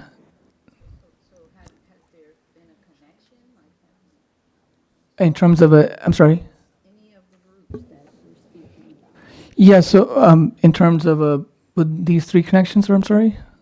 Well, with the NJCU University, we looked at that because they have a lot of, as I said, they're the more diverse universities in the state, and our program is based on working towards or helping the minorities. And as I said, there's over 30% Hispanics and over 20% African Americans. So that's one of the reasons we chose that university to partner up with. Have you engaged with them I yet? think the though? question Yeah, was... have you engaged with them yet? Right. Have Yes, you had... as I said, I've spoken Communication, has there a meeting been set up? Is there a No, so I've discussion spoken that's to happening right Jessica now? Ottery at the financial aid department. She works Okay. at the NJCU department, and she said she has I left the voicemails, and I'm talking to one of her aides. Okay. She says she's gonna reach out to her and then get back to us on But that. no MOU established. No MOU at the established moment. at this moment. How about with the MCA or the Sarah's daughter? Sarah's daughters, yes, we have met and spoken to her. Okay. Yes. And the two public schools? And the Parks Coalition, we have talked to her on the phone. We were supposed to meet. We were supposed to attend their meeting last month, but it got canceled. And then there was supposed to be another meeting on March 30th, I believe, and that got canceled. It's got notified by Laura, and then I believe the next one's is in April 13th, I believe. What about the two public schools you talked about? Yeah, we visited them, but then after we reached out to them, but unfortunately, the Mr. Smith principal was very busy at that time, so they said they will get back to us. Even with the Infinite High School, they didn't give us any timeline, but we're gonna keep reaching out to them and then get any sort of appointment with them if we can. So just a question, like when do you start reaching out to someone and then like I don't know.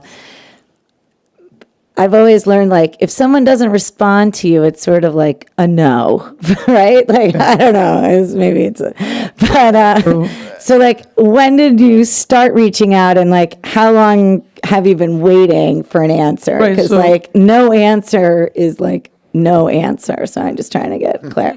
Yeah, I mean, we had our site control. We wanted to establish the site control first, because I think that was a huge part of it. Once we established the site control, and then we started reaching out, hey, what parts of the community that can we work on that's more vulnerable, or in the areas that are vulnerable. So I think those are the two schools we started reaching out. And Can I ask you, when did you reach out to them? Like, how to long schools, ago? yes. Give me a time frame, like Yes. 2 months, 3 months. Well, we visited them last week. Last week. Last week. Okay. Yeah. Last week. Yeah. I have a timeline here exactly. You should reach out to the council person for that ward to set that meeting up. We actually did reach out to the counselor as James Solomon, and at the last minute, we got a message email from his aide that the councilman is recusing himself due to conflict of interest. Oh, interesting. He He meets with some of them and not all of them. He's recusing himself to just set up a meeting with the Yes, public he did school not level. want to meet with us. It's due to conflict of interest. Okay. So every year we plan to choose 2 different schools, middle school and high school, to partner up and provide presentations on substance abuse. And if the schools we are partnered with would like us to continue presentation on an annual basis, we'll be happy to do so those as well, and continue with our program to do 2 more schools every year. Our 4th program will be associated with the Minority Cannabis Academy. Through partnership with the Minority Cannabis Academy, we'll offer our employees to further enhance their career as well as increase their literacy on cannabis. Once again, have you actually met with them? I know we reached out to the Leadership Advisory Council. They haven't I've called them multiple times. They haven't heard anything back from them yet. So are you done with the 5? Just or the you- last one. Yeah, okay. Okay. So last one is we have reached out to Dr. Bertha Reels of Acero's Domestic Violence Awareness Foundation. We came across this great organization while we're conducting research on Jersey City's nonprofit organizations. Just slow down a little bit. Oh, right? sorry. I beg your You're pardon. reading, so slow down. Okay. Throughout the conversation, we learned about the mesmerizing personality as well as her grasp on understanding how fragile situations can be in domestic violence. And one of the most powerful exercises that we learned of was the mirror exercise as we were talking to and met her.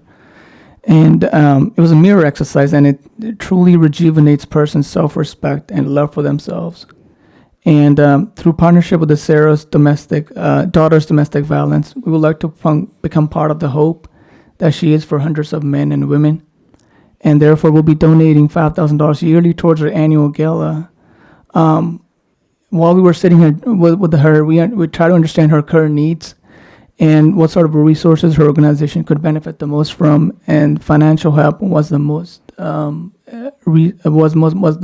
needed resource at this point. And if the council allows, I would like to talk about the local business outreach that we have done. Please go ahead. To familiarize ourselves and introduce the Green Ashram to the community, we have reached out to nearly 30 neighborhood businesses or organizations that are located within 1,500 to 2,000 feet, approximately, from our proposed location. This exceeded the CCB's 800 feet recommendations to reach out local businesses. How'd you go about reaching out to them, and have you actually met with them? Yes. So you've Yes. met with them? Yes, met with them. Okay. So that would mean you've met with Ben, right?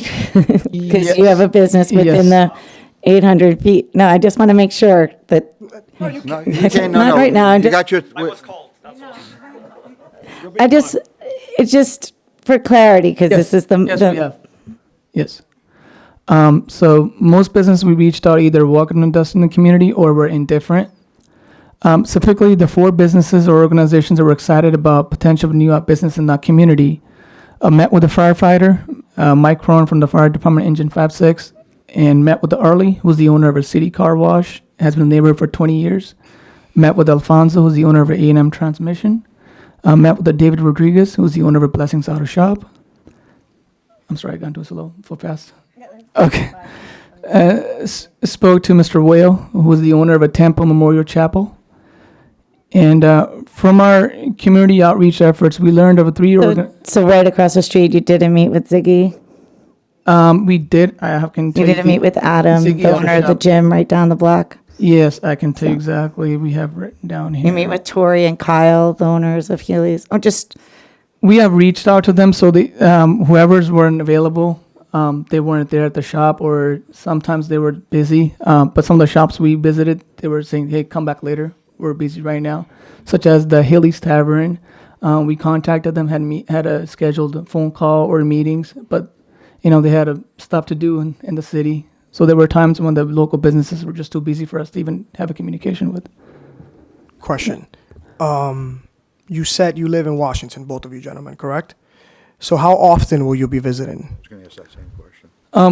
I'll be moving down here. You're going to be moving down I'll be moving here? down here because since, as I said, I'll have to do the actual tax workshop that I do every quarter, and I'm in the Okay. process of applying. When do you foresee moving over here? I'm sorry. Is that something that you see in the near future? 6 months, a year? When do you plan on moving here? Yeah, in 6 months. About 6 6 months. months, yeah.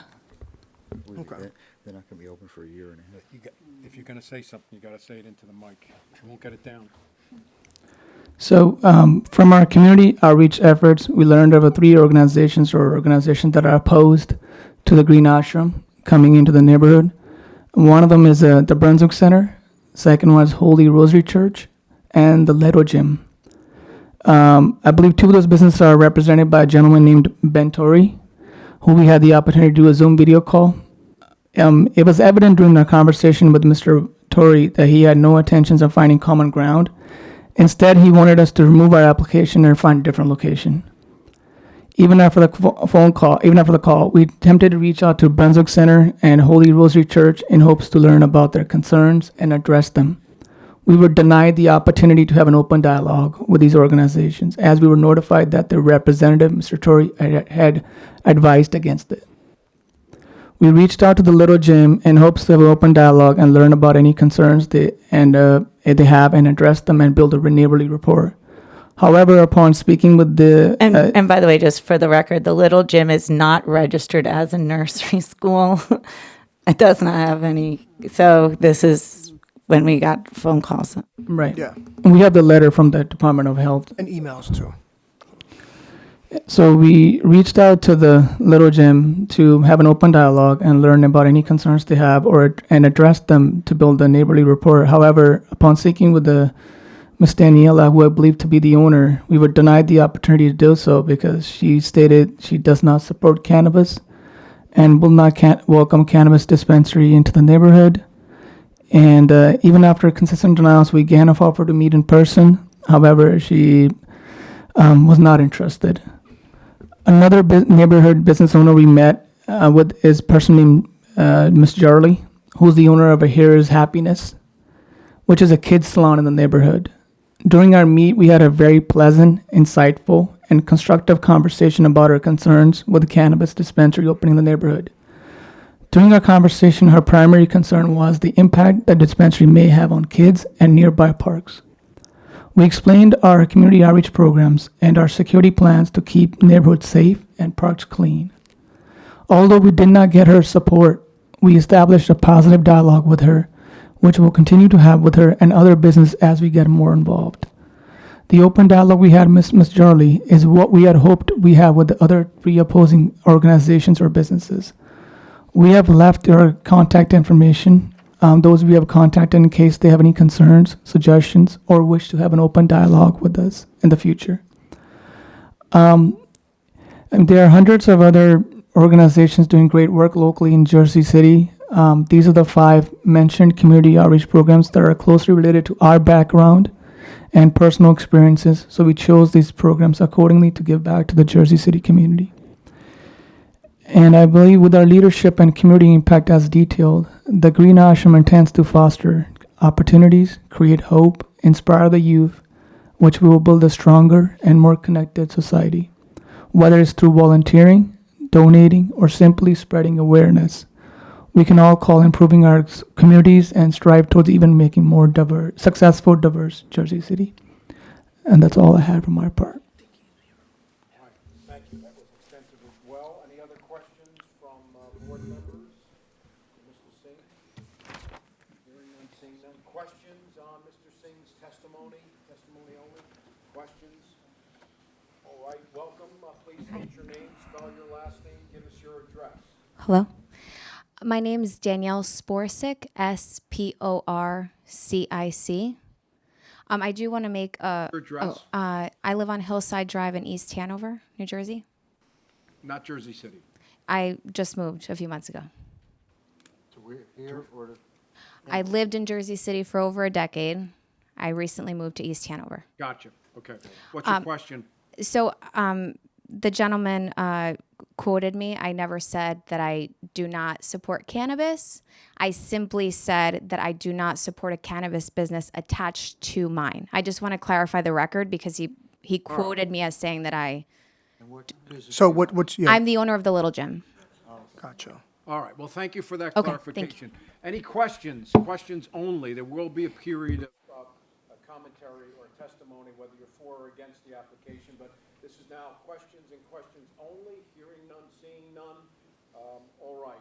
We are going to move to your next witness, but Mr. Gill, you wanted to say something? If I may, we have a list of all the businesses we reached out to. We just didn't want to list them down one by one, so we tried to bracket them. So if you'd like that list, we can get that, or if you have specific questions. Wants any information submitted 7 days prior to them evaluating, making a decision. Right. So it's certainly up to the board, but the common practice is that unfortunately we can't accept these late submissions. It's a volunteer board. They have to review a lot of stuff in a short period of time. All right, next witness. I understand that there may be some. Counselor, your next witness. The next witness is Harmail Singh. All right, Mr. Singh, can you raise your right hand? Do you swear, you understood, thank you. Do you swear affirm the testimony about to give be the truth, the whole truth, and nothing but the truth, so help you God? I do. Okay, you can put your hand down. Please state your name, spell your last name, and give us your address. Speak closer to the mic. My name Harmail Singh, And your address, sir. 70 Jackson Avenue, Carteret. All right. What would you like to tell the board?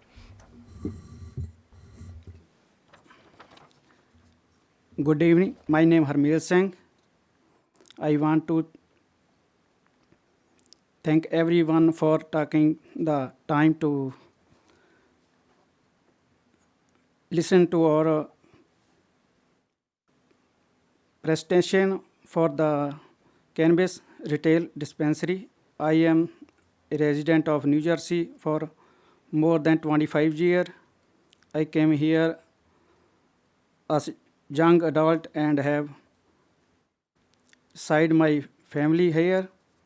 I resident in Jersey City from 97 to 2002. I moved to Carteret, which is about 15 to 20 minutes from Jersey City. I help and open there 3 successful business.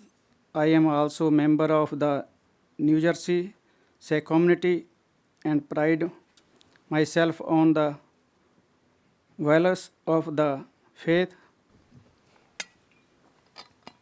especially the value of self-service. I have been member of the community for more than 25 years. I will continue to give back to my community, including Jersey City, because they have given me so much in life. My 2 boys grew up in this area and have called in home their whole life. I want to continue to make this place better for my 2 boys and for everyone. Thank you. Thank you. Any Thank you. questions from the board members? All right. No. All right. You're going members to of the open up public, to, yep. Questions on Mr. Singh's statement that he just read And I don't know about some of the board members, but I did struggle with some of the words. I don't know if the transcriber did. I saw you squint. Oh, you got it. Okay. All right, fantastic. All right, if the board doesn't have any questions and the members of the public don't have any questions on the testimony that's been given thus far, I'd like the permission from the board to now open it up to the public. We have three more witnesses, sorry. Oh. Who are going to Testify in support. testify in support. So that'll be in public comments. Are they your witnesses, or what are they going to say? Public What's the comment. nature? Public comment. They're here in support. Right. Oh. public So yeah, comment. they'll speak in the public comments. All right, why don't we start with those folks then? We can disperse it, yeah. All right, so folks that want to give some testimony for or against the application, you're limited to 3 minutes. Please come up to the microphone, state your name, spell your last name, give us your address, and you'll be sworn in. Rasham Singh.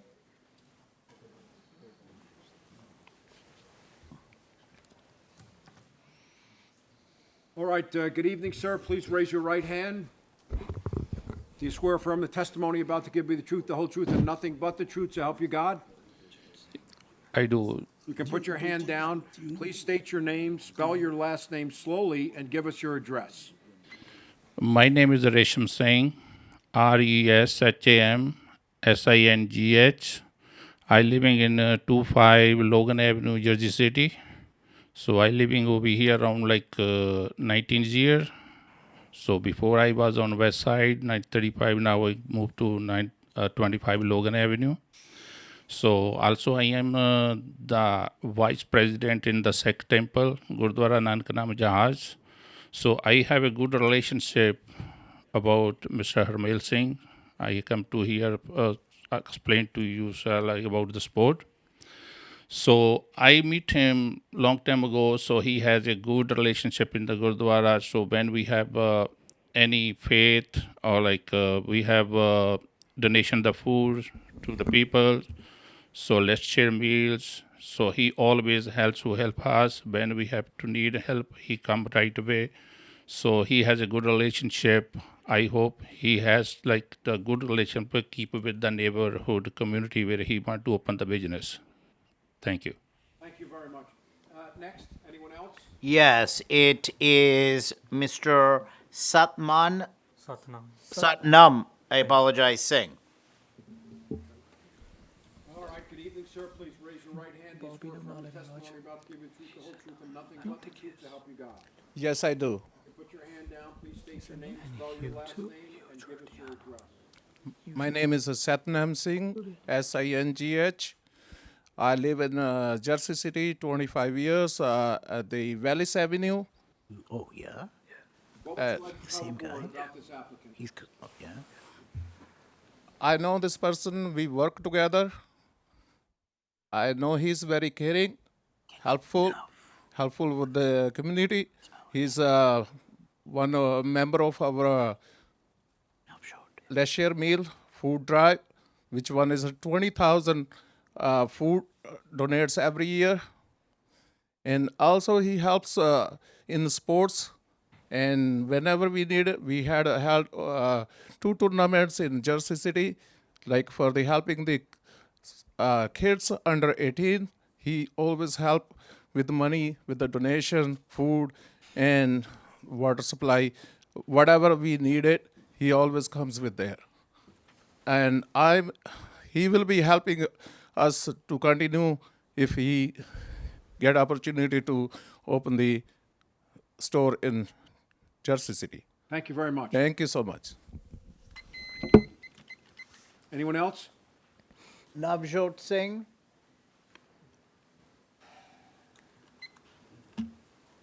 Would you raise your right hand? Do you swear affirm the testimony about to give you the truth, the whole truth, and nothing but the truth, so help you God? Yes. All right, please state your name, spell your last name, and give us your address. My name's Navjot Singh. Last name Singh, SINGH, 203 Plainfield Avenue, Jersey City. And I've been in Jersey City since '94. And as a kid, I've always seen Mr. Harmail Singh coming to Lincoln Park, coming to our Sikh temple, and actually hosting games for the kids, where I've also participated in soccer and volleyball as well. And on top of that, like Mr. Satnam Singh mentioned, he's also part of Let's Share a Meal, where, you know, there's over 20,000 people are fed.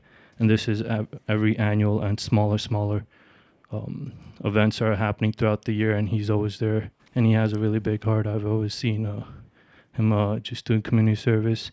And I would just like to add, he's Mr. Harmil Singh, from his background, he's actually a farmer. So, you know, he, as much as he respects the community, he would also respect the product that goes out to the community as well. Thank you. Thank you. We have one more witness, a Hugh Giordano. Don't we know it? I'm only going to put a minute on here. That's all he's getting. Go for it. Hugh Giordano, UFCW. You know, this was a great group for me to speak with and to have the conversation with. One, because as a labor union, we care very much about immigrant rights, and seeing this first generation group come together from nothing, and hearing their stories of how they succeeded in business and worked their way through college, and as a family and as friends, they have worked together over the years to succeed. So we love seeing that as a labor union. The one thing that really catches you is how much they reached out to the Department of Labor. A lot of groups have not done that. And because the UFCW is working directly with the New Jersey Department of Labor and have the official cannabis apprenticeship program, they will be part of that as well.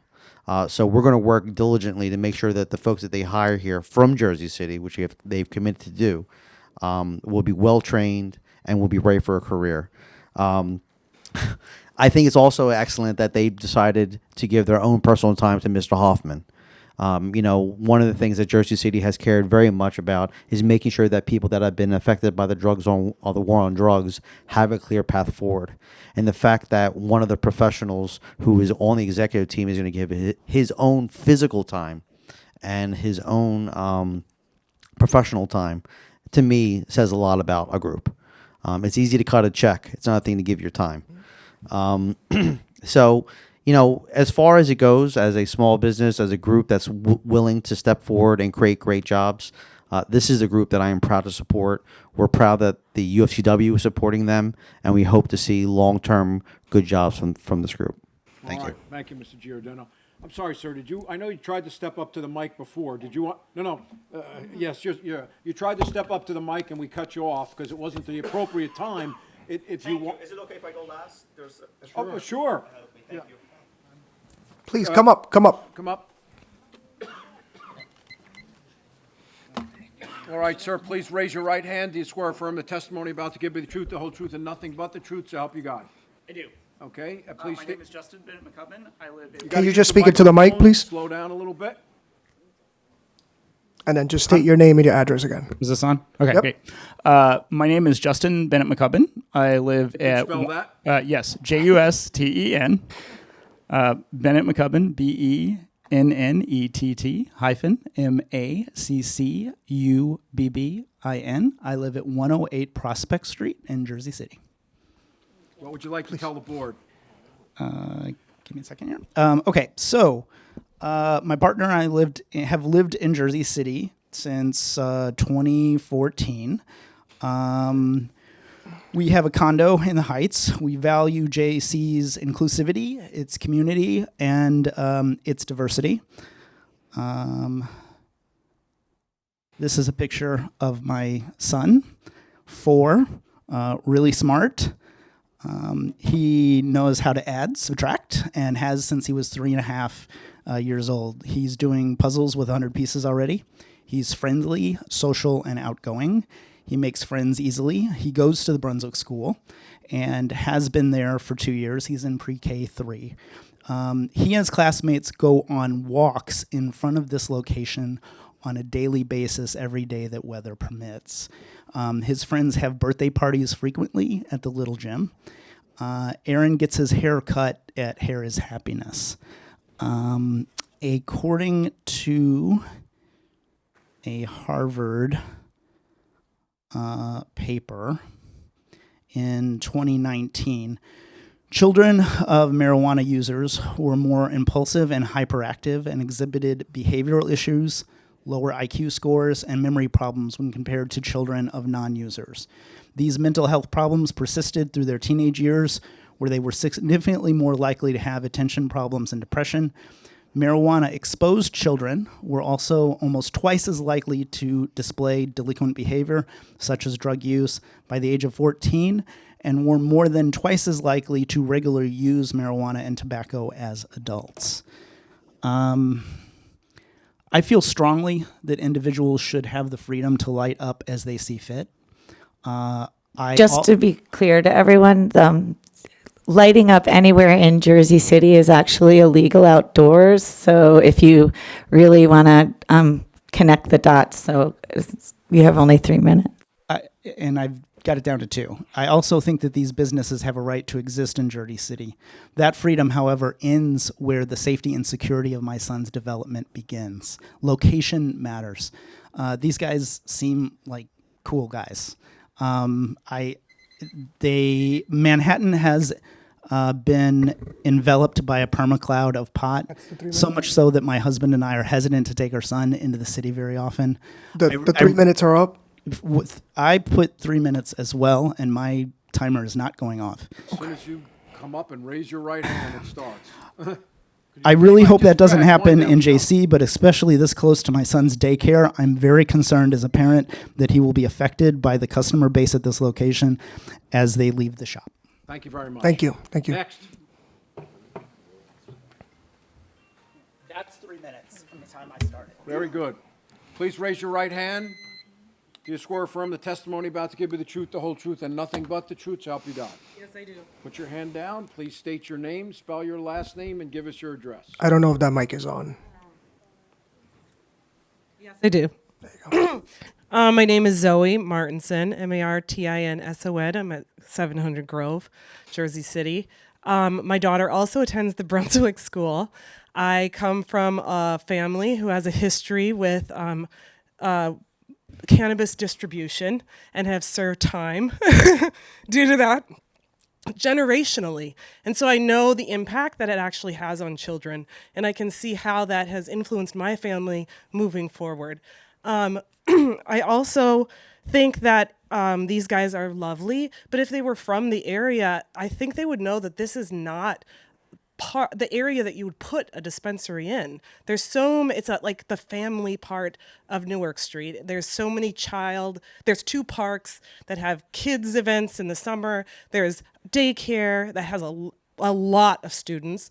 There's child haircuts. There's little gym. It's just an area that isn't conducive, that doesn't serve the community. And I think if they were from the community, they would say, you know what, there's probably more appropriate higher traffic areas to put my dispensary. And I just am also kind of like, just so you guys hear it, I'm a little morally opposed to you coming into and referring to communities of color when you are a person of color. And yet you have no connection to those communities of color other than listing a bunch of attempts that you plan to do in the future that you have yet to make any real connection to here and now. That's not okay. There's high schools. There's middle schools. Like, you should have contacted them. One of you should come here. You say you're going to move here. Well, bring this up, explore later after you move. Don't just refer to it as though it's something else. It's a community. It should be your community. And you should feel that importance when you're bringing something that is a drug and can have a negative impact or a positive impact on a community. And that's all I have to say. Thank you very much. Thank you. Next. Hearing none, seeing none, we'll close that. No, there's additional speakers. Okay. All right. Please raise your right hand. Do you swear? Is that the right hand? Sorry. I don't want the clock to start because I have a lot to say. All right. My name's Danielle Sporcic, Sporcic. My address is on Hillside Drive in East Hanover, New Jersey. You swear affirm the testimony about to give you the truth, the whole truth, and nothing but the truth? Yes. All right, go ahead. Good evening. My name is Danielle, and I'm the owner and operator of the Little Gym, located at 380 Newark Avenue. I have 2 kids, both of whom were born here in Jersey City, and I was a resident of Jersey City for over a decade, and I recently moved. I'm a first-generation American and a minority-owned business like many of the other business owners that have come here today. When my son was born, I grew more in love with the city because if you're a parent in Jersey City, you know how awesome it is in Jersey City. There's parks all over the place. There's always something to do. It's just the perfect place for families. And that's what inspired me to open up the Little Gym in this particular neighborhood because it was still a little underdeveloped at the time. Just to tell you a little bit about what the Little Gym does, we offer programs for kids 4 months through 12 years old. This is through parent-child classes, gymnastics, birthday parties. We are also a licensed summer camp. And you know, we proudly serve over 600 families in Jersey City every single week.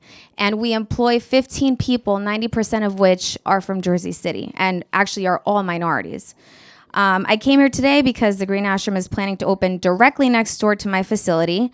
And I'm very concerned about the impact that this is going to have on our community. I'm going to repeat again and state very clearly that I am not opposed to the use of cannabis at all. Oh, put the cannabis stores wherever you want, but there's neighborhoods to put that in, just like the parent before me had said. Anyone who knows this particular area knows that it is a family-oriented neighborhood. You have the Brunswick School, you have the Little Gym, you have Harris Happiness. It is kids walking around there all the time. You have the 2 parks, you have Dickinson High School that's right up the street. There's so many other, Jersey City's so big.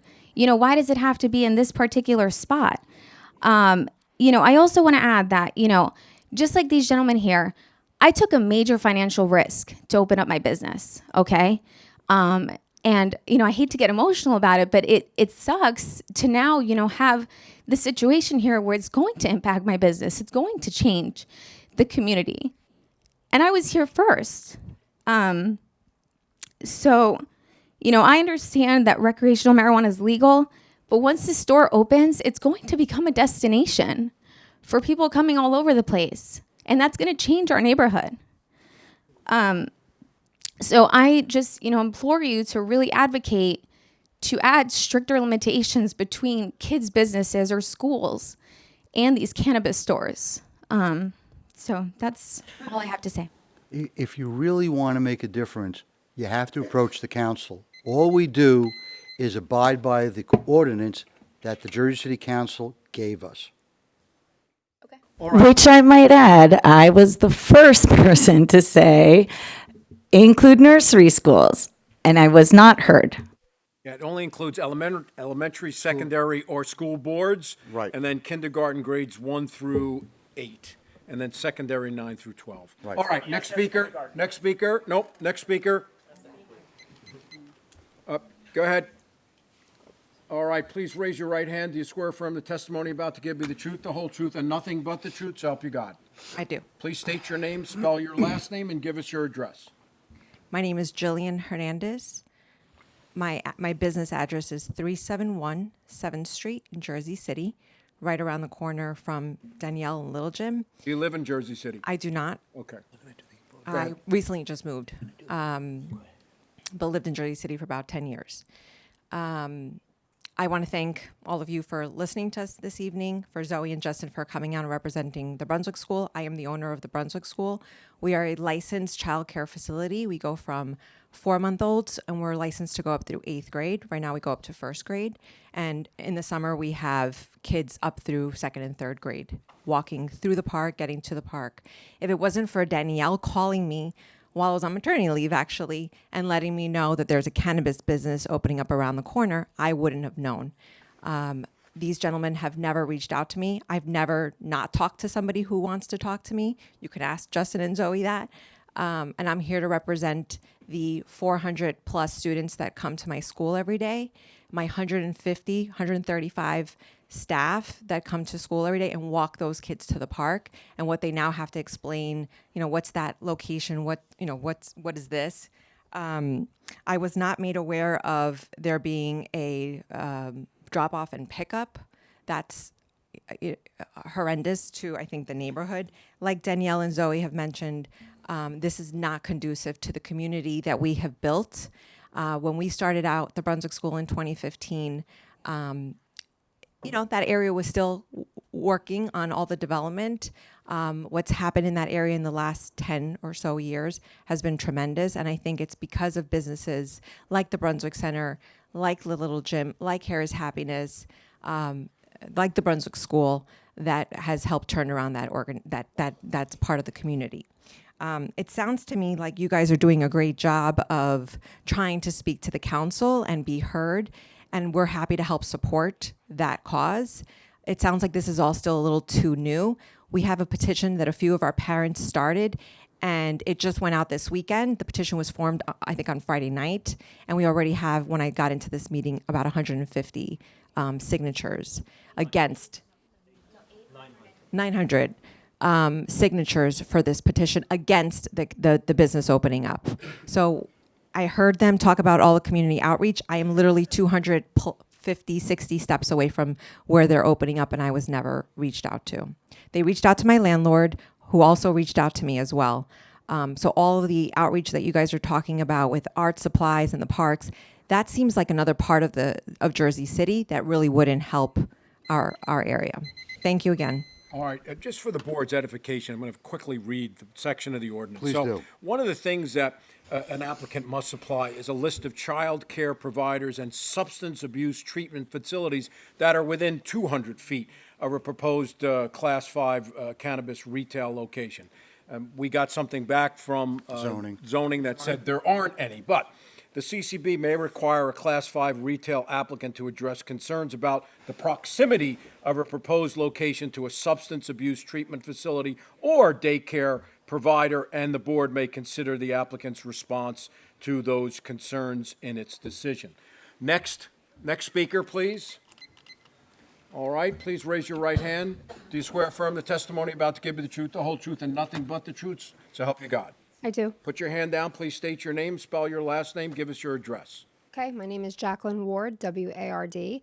My address is 110 West 52nd in Bayonne. I'm a director at the Brunswick School. So I just wanted to speak to just the fact that we have close to 400 kids that we walk in that area. When I think about, I'm totally for whatever, business, but in that community, I don't see this business working. I think that just thinking of my teachers walking the kids around that area, thinking about at first 10, you advised 4 people on a ramp waiting to get in, drop-off zone. It's just, it really it's scary. It's scary to think as a mom, as a director, that these little kids are gonna be walking around in this area. And I think Jersey City is huge. There's so many other places that this could be. And they didn't reach out to us. I don't know why, as a mom, I wouldn't want to have that business in any of my kids' school, even if they're there to teach about, not doing drugs. I think that there's plenty of people that can do that. It doesn't have to be a dispensary. Thank you. Thank you. Next. All right, please raise your right hand. Do you swear affirm the testimony about to give me the truth, the whole truth, and nothing but the truth? I do.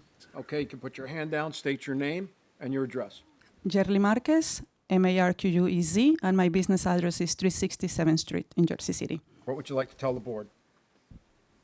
So like them, I'm also an immigrant. I came here in 1996. My mom, with a lot of struggle, helped us to put me through college. I was able to get a career. I spent 15 years in advertising. I had a very successful career. But then I moved to Jersey City, and I found that there was a need to have a service that will care for children here. So I decided to leave my career, my successful career, and start from zero. And I was able, in 4 years, we opened in 2019, to open a beautiful salon dedicated only for children. And I tell you, opening a place for children is very hard. And finding people that want to work with children, especially with hair, is nearly impossible. So it has been a struggle, but we have been able to build this beautiful space that's dedicated specifically for children. And I specifically went to that area because we have parks, because the area is more family oriented, and we need more spaces like that. We have very, very, very little pockets that are just dedicated for children. So what I wanna say is to please allow children to have clean spaces just for them. We have to stop being so selfish as humans, as grown-ups. And the worst is that we're counting on these future generations to fix the mess that we're doing. So what I ask, please, is to allow at least small little pockets for them to be able to play safely, to stay in places that are clean, so they can enjoy, their haircuts, because they also deserve a place like that. They deserve that. So I ask you guys, you two, and you came to my salon, and we had a beautiful conversation, but I told you, this is the wrong location. So I hope that you actually think about it and reflect that we need spaces like this for children. I have absolutely nothing against what you're doing. And I think your stories are beautiful, and I love that you're involving this guy next to me, I'm sorry.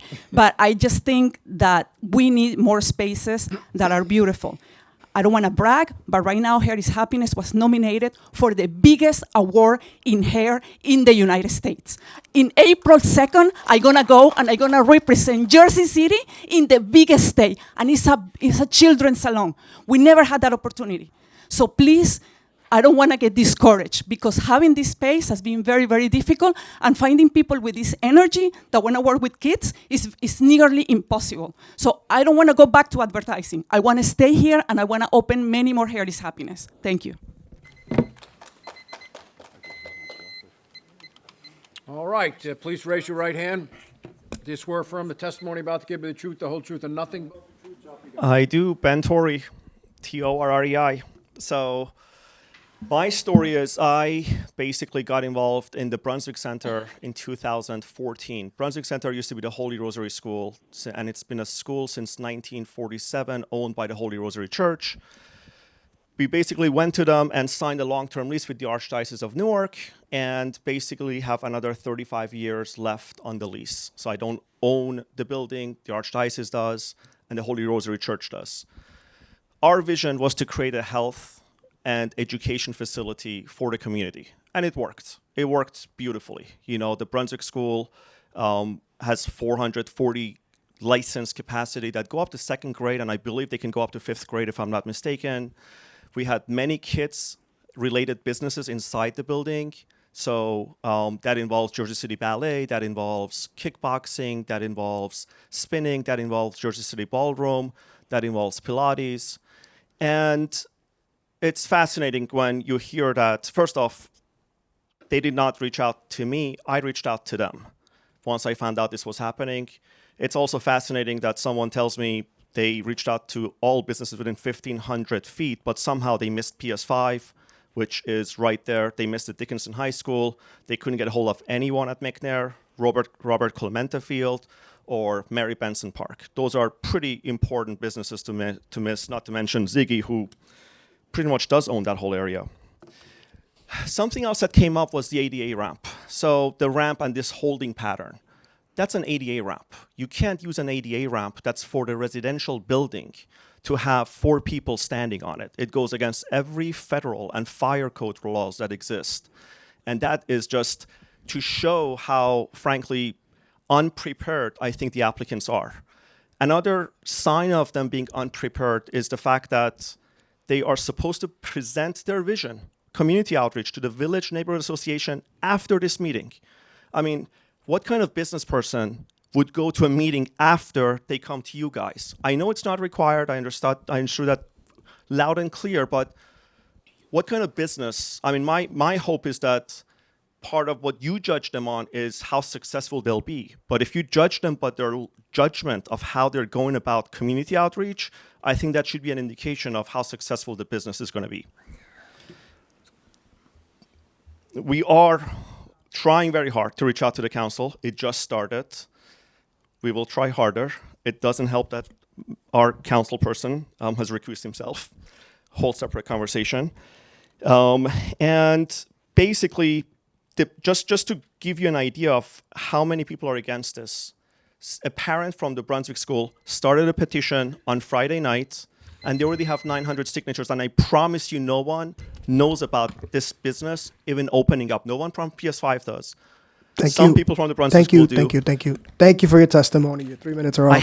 I had boards. Can I share the boards? No, that's it. Thank you. Anyone else? Anyone else? All right. Hearing none, seeing none, we close that public portion of the meeting. Come back to the dais.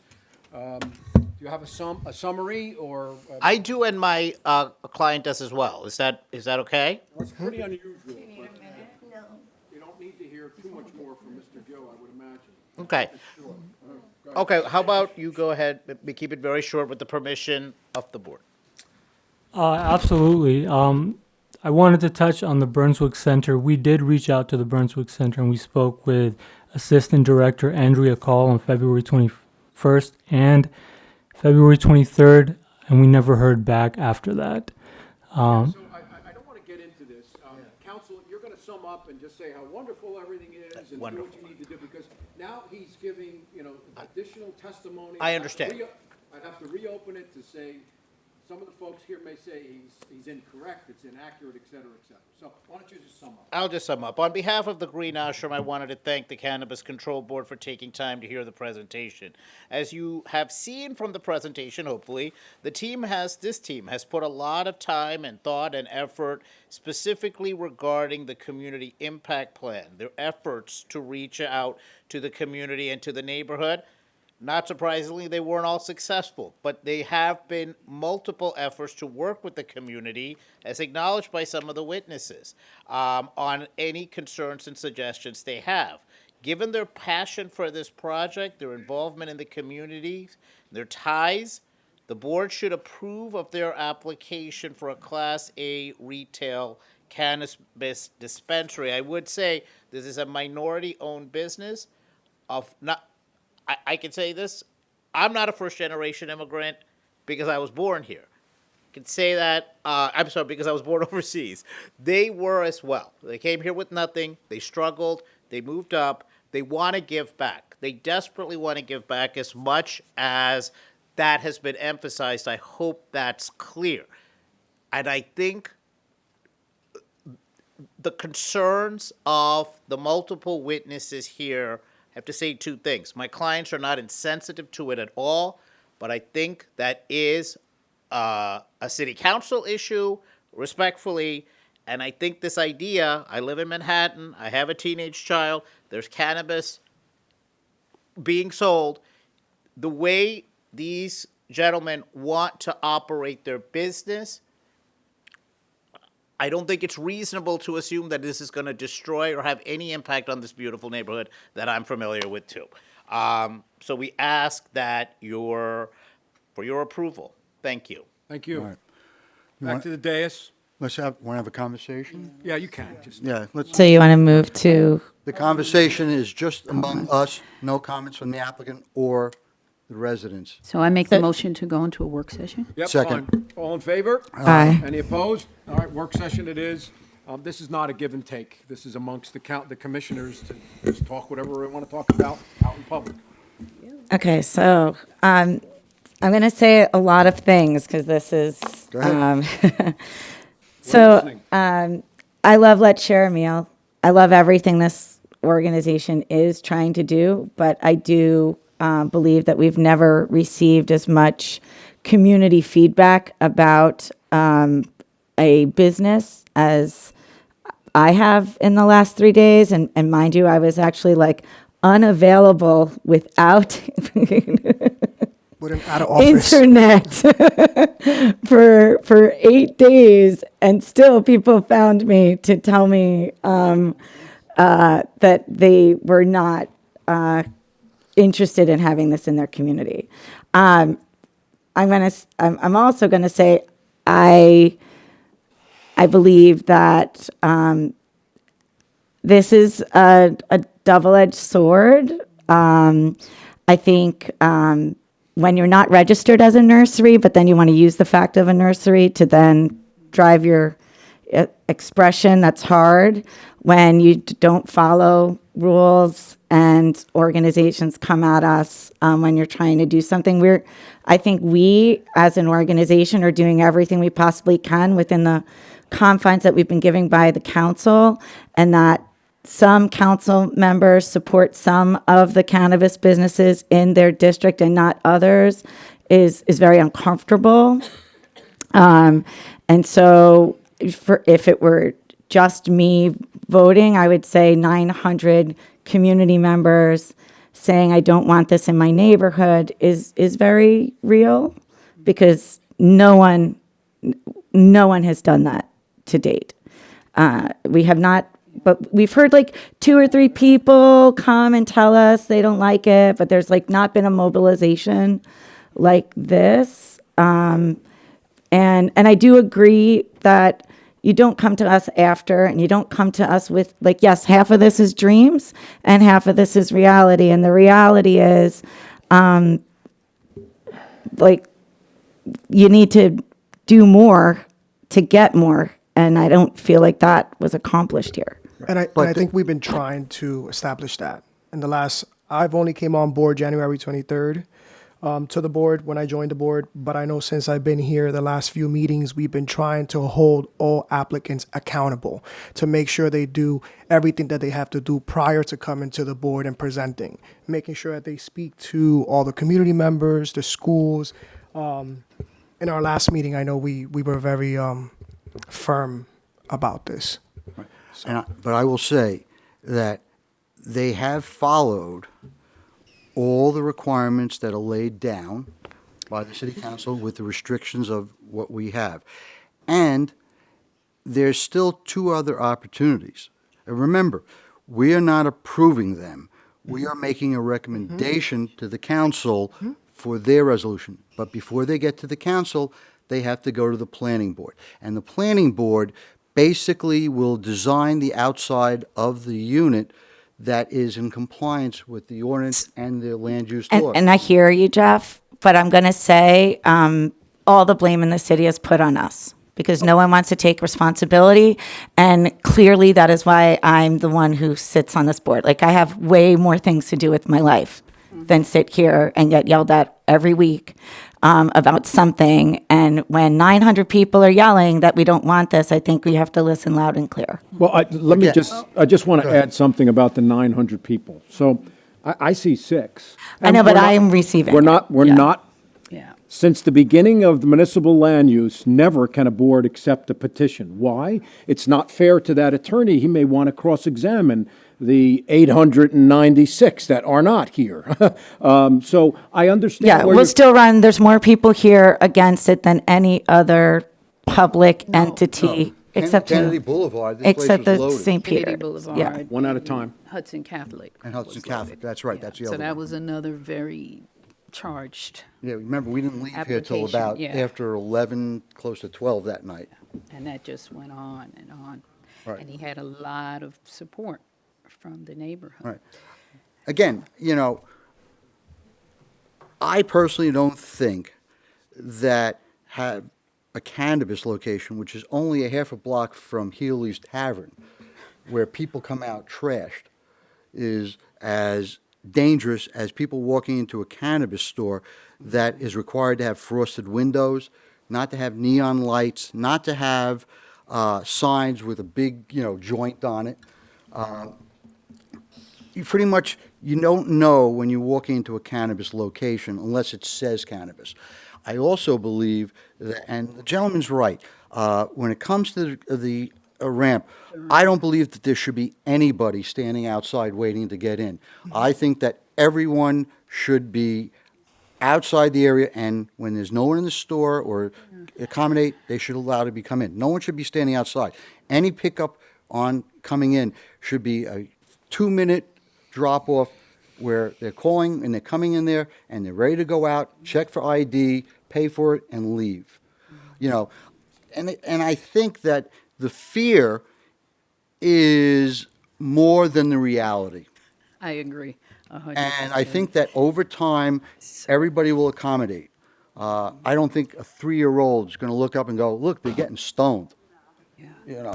So, again, I have no problem with them being there. I think and remember, everything that we're hearing tonight, both from the applicant and the community, will be validated 1 year after they open up for their renewal. I hear that as well, but I will also say that we have tabled others for much less. And so I'm just going to say they've come to the table without any real there.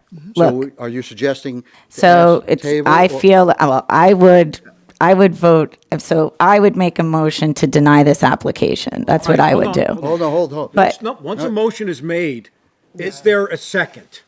Well, is There that is- a motion? We're still in work yeah, session. we're still- We haven't gone out of work come out of session. work session, I mean, so that's if not. you're asking, see, what you just said is contradiction, that giving others opportunity to go and try to work it further out with the community, which means that we delay this. Right. I'm No, saying you're that's- saying, no, denying it means that their history, and if they wanted to come back, they have to put in a new application. Correct, Maynard? So what I said was I would, but we have as a group tabled more, right? Okay. As a group, we've tabled more for less community social impact. Right. So is that what you would want So, to do, or? no, just what I deny? would want to do, I told you what I would want to do. I'm telling you, the historic space of since we started, right? What I would say is either way, to me, this wouldn't pass this evening. Yeah, I wouldn't support that, but if you want to make the motion, go All right, ahead. well, are there any other comments? I don't know, Courtney, did you want to say something? And then perhaps the sort of acting feel chair? in ways like what you Into the said. mic, I so- mean, what this looks like, I mean, the picture that's being painted, and I understand all the concern because that's very real, right? But in terms of what it looks like on the ramp, no, they shouldn't be on the ramp, but there's all different ways to do that where people could just be waiting, right? And then once they're text or whatever notified, they could then approach the space. I know that neighborhood really well because I've been going to that car wash, I don't know, 20 years or something like that, a very long time. And I hear, and I know that salon also. Yeah, but the reality is their application is such, and the business as they've described it, we've had many other operators come. There's a lot more effort that has been extended here. Some questionable because we can't verify, but some we have been able to verify, and they've had several different character witnesses here. My concern, and I think some of the concerns about the 24-hour contact, I feel better about that. Yeah. All right, then, Chairman? I think, have a comment? yeah, as I mentioned earlier, I recently joined, but I know that we've been trying to be a little more firm with everyone doing what they have to do prior to coming here. And I feel like I didn't see any MOUs. I would have liked to see a little more, just more support from the individuals that you spoke to. I know that you had 2 or 3 speakers come here today in support of this application, but they spoke more of what you've done in the community on the West Side Avenue, not in the area where you're, trying to or applying for. So that's, I would have just loved to seen a little more support from those that are in support of this applicant. So All then right, what do motion- we do? So Motion to go into regular session? Motion to go into. Is there regular a session. second? It's just going to the. Yeah, I'll second. All in favor? Aye. Aye. Any opposed? All right, so here we are. Motion for or against? I want to make a motion against this application. All right, so A second. I just want to explain a little further why. I've already said that I want to, not just for this applicant, but for any other applicant coming in front of this board, I think we should be a little firm with them doing their research and speaking out to the community and getting more involved with the community. I am happy to see that this is a first generation of immigrants here. I am a first generation here as well, and I'm happy to see everything that you've done and how successful both of you are. But again, I would have liked to seen a little more support from residents nearby where you're planning on putting this location, putting this cannabis dispensary. I do think that if you both were residents of the community, you would have known that a little bit, or you would have done a little more research, or you would have just, just because you're a member of the community, you would have known whether this area was ideal for this or not. That's about it. Those were my points. Maynard, roll call, please. Vice Chair or Acting Chairperson Cantorero? No. A yes vote is to deny. Aye. Commissioner Kaplowitz? I believe you should be given a chance to come in. you know, I still think that your application's good, and I think that most of the fears that I've heard over the last year and a half are unwarranted. It's based upon old theories of cannabis users. I will not support this application. I vote no. I mean, excuse me, not the application, the Motion. the motion. Motion. Yeah. Commissioner Sloan? Oh. I vote aye. You vote aye against it? Yes. Okay. Commissioner Flanagan? Aye. All right, so the motion to deny does indeed carry. Best of luck to you all. Good luck, guys. All right, can we take a 5-minute break? Yes. And we got to get Brittany back, too. I don't know how.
If you guys could take your conversations out to the hall, we're going to hear the next application.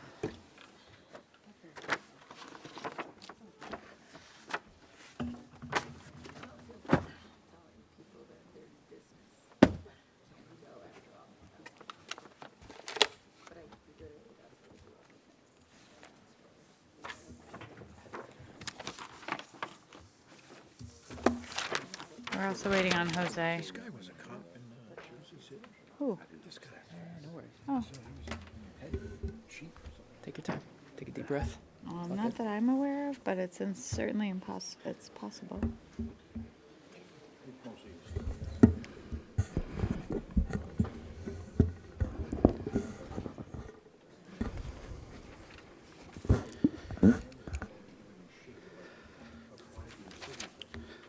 We're ready when you are. We just have to wait for Jose, or is he recused? He just one second. I want to go, but that's because I just spent a very long time sitting in the room. And I am ready to.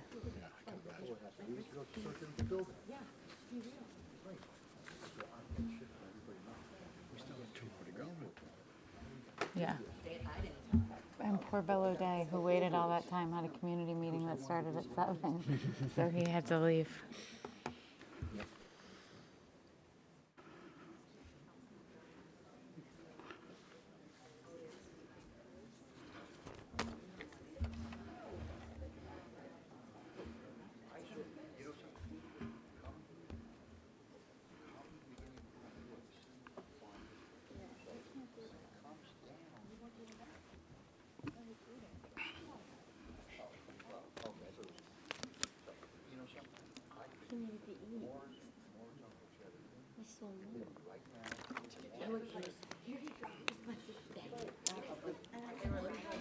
He started to put his stuff away. He started out nice, but then when he saw that it wasn't going his way, he was just like putting his stuff away, like I'm done.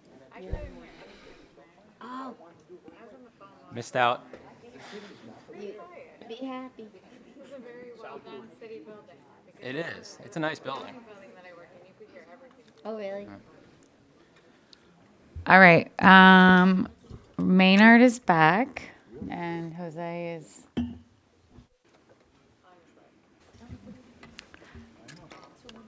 Okay, so we're gonna start, but Councilman Gilmore, if you are you here for this application? Kanza Group, Can XA. Can XA on Communipaw. Peter Wynn, Peter Nugent. Stand up. Yeah, no, as a courtesy, well, go ahead, Ron, start. And if you want to, are you here for both or just one? Okay, well, we'll let you speak at the beginning so we could get you out of here quicker. Okay. That was nice of you. Counselor, please enter your appearance into the record briefly. Yes, thank you, Counselor. Zachary Rosenberg, Bressler, Amory, and Ross. Just briefly. Guys. Brief. Just want you to be quiet. That's all. A brief. Oh. He's all right. He's I see tougher. a hand. He's tough. He's fixing the electrical cord. Man, I did that too. It's one time. it's Saturday night. It hurts your butt more than it hurts your. I know a great workers' comp attorney. Right. Oh, wrong. Yeah. Yeah, you're right. There's no record of it. Too bad. All right. So, Mr. Rosenberg, I know you entered your appearance. Briefly tell us what this application is about and who's going to be testifying. Thanks, Mr. Mondello. My client is Can XA Group, LLC. Its owner, gentleman to my right, is Peter Nugent, or Peter Wynn. My client is seeking a Class 5 micro dispensary license in Ward F. The property location is 638 Communipaw Avenue.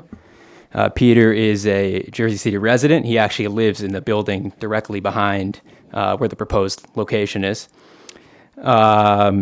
He's operated several businesses in Jersey City. He owns properties in Jersey City. He actually owns the building next door. The dispensary itself is in a family-owned building at 638 Communipaw. It was formerly a restaurant known as the Big Easy, directly across the street from the AutoZone parts store. It has on-site parking with a separate entrance and exit curb cuts. Peter, as I mentioned, he's a member of the community. He's very involved in the community. He's an activist. He loves the community, and he's excited to tell you about this opportunity. Sounds great. Please raise your right hand, sir. Do you swear affirm the testimony about to give you the truth, the whole truth, and nothing but the truth, so help you God? I do. Put your hand down. Please state your name, spell your last name, and give us your address. Peter Wynn, Nguyen. I live at 113 Harrison Avenue in Jersey City, New Jersey. All right, counsel, your witness. Thank you. Peter, can you please provide the board some background on yourself, your business history and experience, and then you could then get into the business. Yes. Good evening, and thank you, board members, for this opportunity to present my plan. I am a first-generation Asian immigrant and a resident of Jersey City.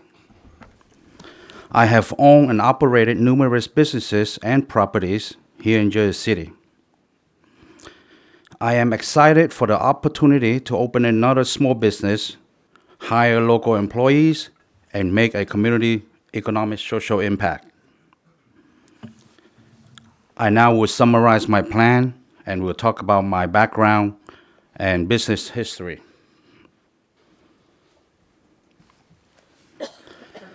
I have a history of creating jobs through the startup of several successful businesses over the last 28 years, with employees from the community that represented minorities.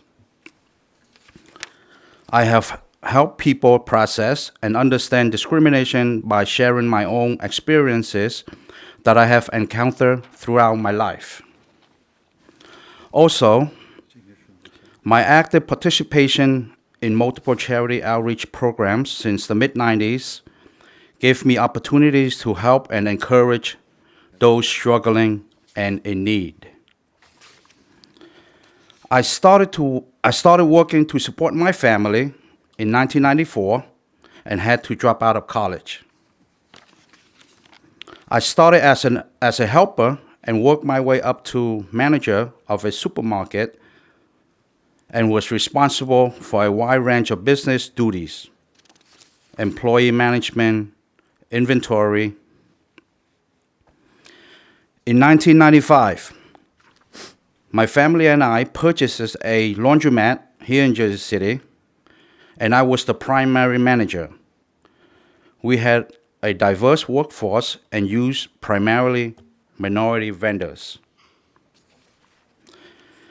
As the business became more successful, I was able to pull internal resources together and purchase a mini market in 2000 with my family member. At this time, I transitioned over to help this business start up because of my success with the laundromat and my past experience.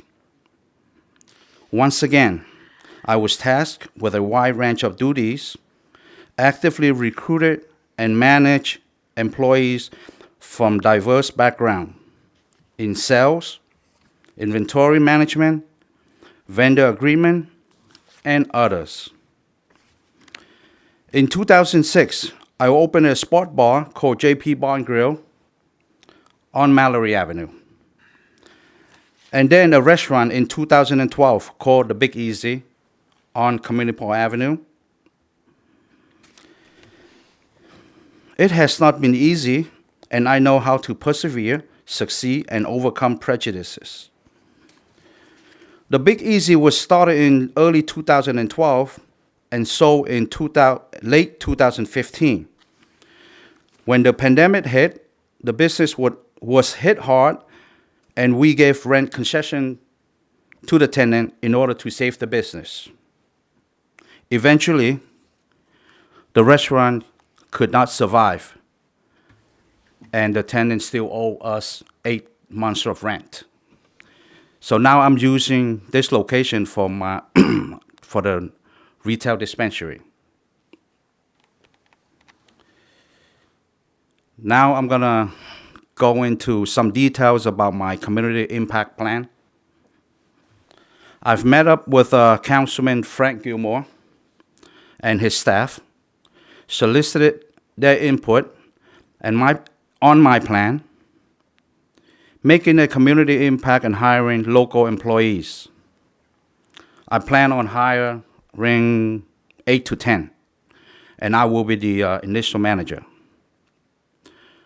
And will you be the 24/7 contact then? Yes, I am. Yeah. So you own the building 638 Community Park Avenue? 638 is owned by my families. Okay. And I own 632, 634 and a half. Right, but which you're right an next owner door. of the building, and so you're not leasing it. You own it, but you're also leasing it. His family members family own the building. owns it. He is leasing it from his family Okay, members. He got has a it. lease in place. Got it. Okay. We will make it a priority to hire minority employees, especially those who have been impacted by the war on drugs. Our goal is to hire 75% plus of employees from Jersey City with an emphasis on the underrepresented. Additionally, I spoke to Mr. Floyd Jeters from the Office of Diversity and Inclusion to participate in their job fairs and solicit their input.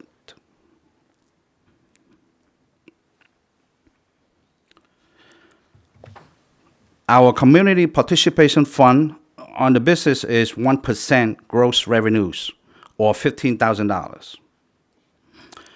I have executed 3 MOU with 3 different organizations. The first one is Women Rising.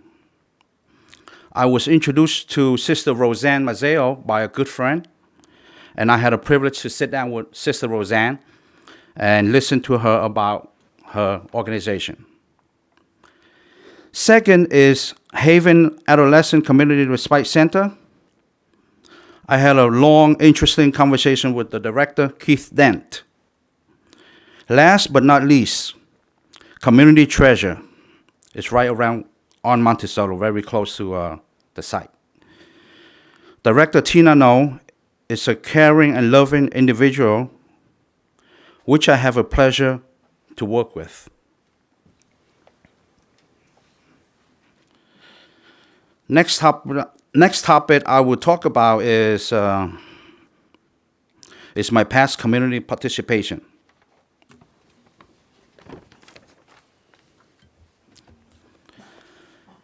I am an active member of the South Hudson Civic Association and have a support letter from the director himself, Bill O'Day, outlining my charitable work over the past 17 years. At South Hudson Civic Association, we organize several annual events such as Easter egg hunt, Mother's Day event. We also team up with Blessed Organization to do backpack during the summer. We also do Thanksgiving turkey giveaway, and we deliver hot Thanksgiving meal to seniors. Christmas party, toy drive, and toy giveaway to children. Food drive.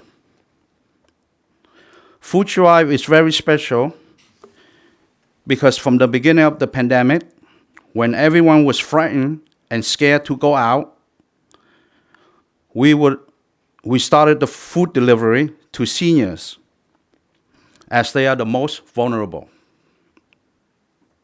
We deliver toilet papers, water, juice, bleach, and whatever necessary at the time. At that time, we were doing weekly, but now things got better, so we now do every 2 weeks on a Tuesday. Supposedly we'll do one tomorrow, but because of the weather, we postponed it to Thursday. I enjoy participating and helping the community. It reinforces how fortunate I am, and because I was once in need when I first came to America, so I know how it feels. And this is just one of the ways for me to give back to the communities and help those in need. Now I'm going to go into, I'm going to review my security plan. I understand how important it is to have a robust security plan that protect the community, customer, employees, and vendors. I have consulted with my personal friend, Louis Vustis, who served as Jersey City both the West District Police Commander, serving Ward B, C, and F, and as a Deputy Chief of Police, serving the entire Jersey City. I have known Louis for over 15 years and have a letter of support from him, which I included in my application, stating our history. Sorry to interrupt. It's unsigned, right? You don't have one that's signed, correct? No, but we exchange emails, and he said, okay, that's okay, and that's what I got. All right. I can show you the email. Sorry to interrupt. Go ahead. Yeah, and I think in the letter, he said that if there's any question, you can contact him directly, and his information, phone numbers are there. Yes. Okay.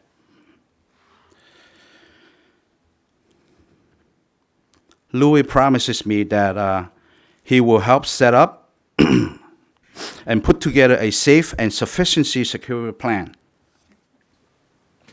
Also, we will have our security plan reviewed by the West District Police and Fire Department.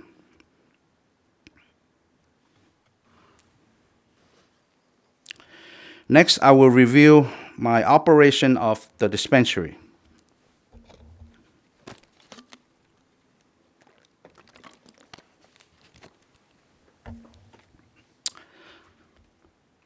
As presented, I have a history of starting and operating successful businesses in Jersey City, hiring local employees. Regarding customer entering the store, we will have a 2-point verification of IDs, one at the entrance, and the other will be at the sales counter. Additionally, we will be using a integrated cannabis-based POS system, and it will be the heart of the store tracking and sales system. The system ties with the CRC reporting platform and provides inventory, accounting, e-commerce, auditing, and other functions in real time. Also, on-site parking will be able to offer easy access and efficient customer service and pick up on pre-orders. Regarding delivery, we will provide it ourselves and use a vendor at some point after several months opening.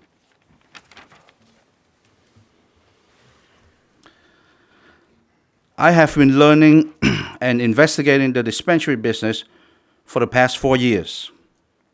Vendors and the conferences I have attended have been very helpful, and I will continue to educate myself and train my employee appropriately. That summarizes my business plan. Once again, thank you, board members, for this opportunity to be heard. I am excited to continue my history of business ownership in Jersey City and open a successful and safe cannabis dispensary. Thank you, Mr. Nguyen. All right, any questions from board members? Yeah, can you tell us, you have 3 MOUs. Can you tell us what you're doing with Women Rising, Haven, and Community Treasures? Yes.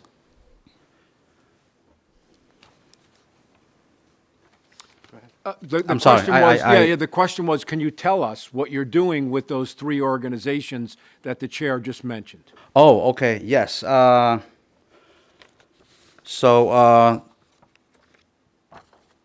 you volunteering? Are you giving monetary donations? We're giving money. We're giving money, and I especially Sister Roseanne Mazzeo, I say if they need any further help, I would try to accommodate.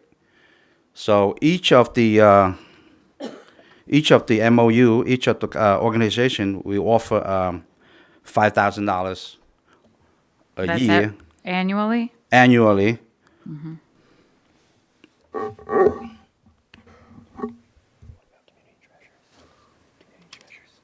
Okay, and then in addition to the job fairs with Floyd Jeter's office, the Office of Diversity and Inclusion, how do you plan to hire people, and what have you done to help? You mentioned you want to help the minorities that were impacted negatively by cannabis and the war on drugs. So how do you intend to help those people? We're gonna hire them, of course. Okay. Especially those who get affected most in the war on drug, and educating them, and especially those from the reentry programs. So you're also working with the reentry program. My attorney works with Jersey Legal Service. You plan to reach out to reentry? Yes, and I plan to work with them, yes. Okay, so you plan to work with the reentry program, and then you're doing something with Northern New Jersey Legal Services with your attorney.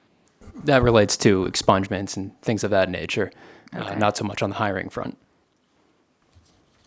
Yeah, no, I asked a 2-part question. So my question was, he mentioned that he wants to help minorities impacted by the war on drugs and cannabis. So your answer is you plan to hire them through the reentry program, and then in addition to that, you're planning on doing expungement clinics with Northern New Jersey Legal Services. I also was going to attend job fairs with diverse and inclusion Okay. office.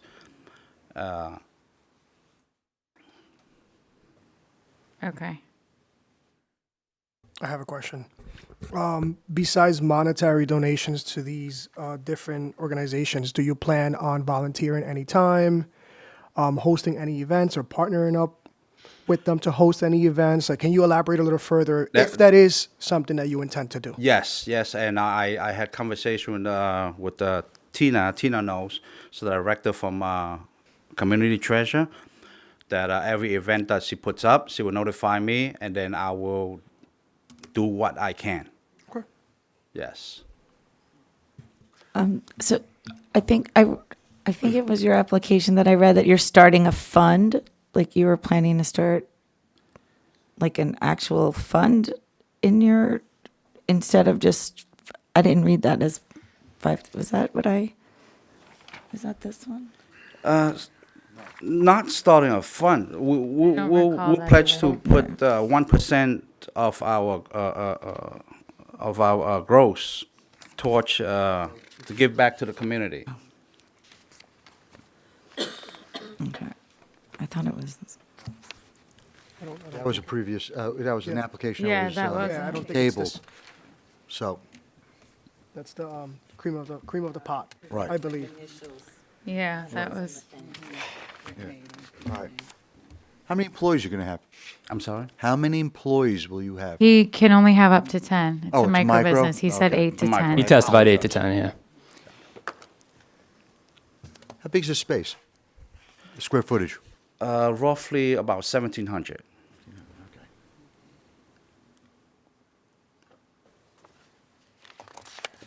Have you spoken to any of your neighbors, any of members of the community that are not part of the nonprofit? I met Councilman Gilmore, and we discussed about, I explained to him what I do, and we discussed about, how about to go hiring, and he asked me, how many, and I told him, like I was testify 8 to, Any 8 other to- businesses within the area you've spoken to? The businesses? Mm-hmm. I spoke to the nail salon next door, and then they have no problem. Any other, or just a nail salon? Yeah, just a nail salon, and I did spoke to Coach Hampton from Lincoln High, because I've come to learn how the youth program, the sport program that they have at Lincoln High, that they don't have enough fun. Okay. And he told me about how sad it is for the student to talk to him and complain to him about other school. They have jersey, they have fun. Every time they go and practice, they have water jugs, they have everything, and it touches me a lot. Okay. And I would love to sign an MOU with him. I asked him about it. I said I would love to help, and would looking to do an MOU with him, but because he's not a decision maker, so he couldn't. But I told him, don't worry, okay, don't worry. I will do somehow, some way. If I'm doing good, we all doing good. I will take care of you. He's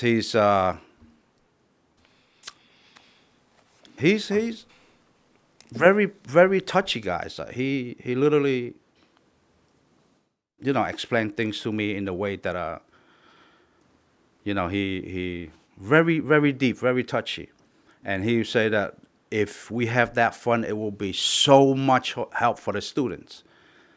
And knowing that, he told me about how the student come to him and explain to him, compare Lincoln High to other school, and they don't even have an assigned a field.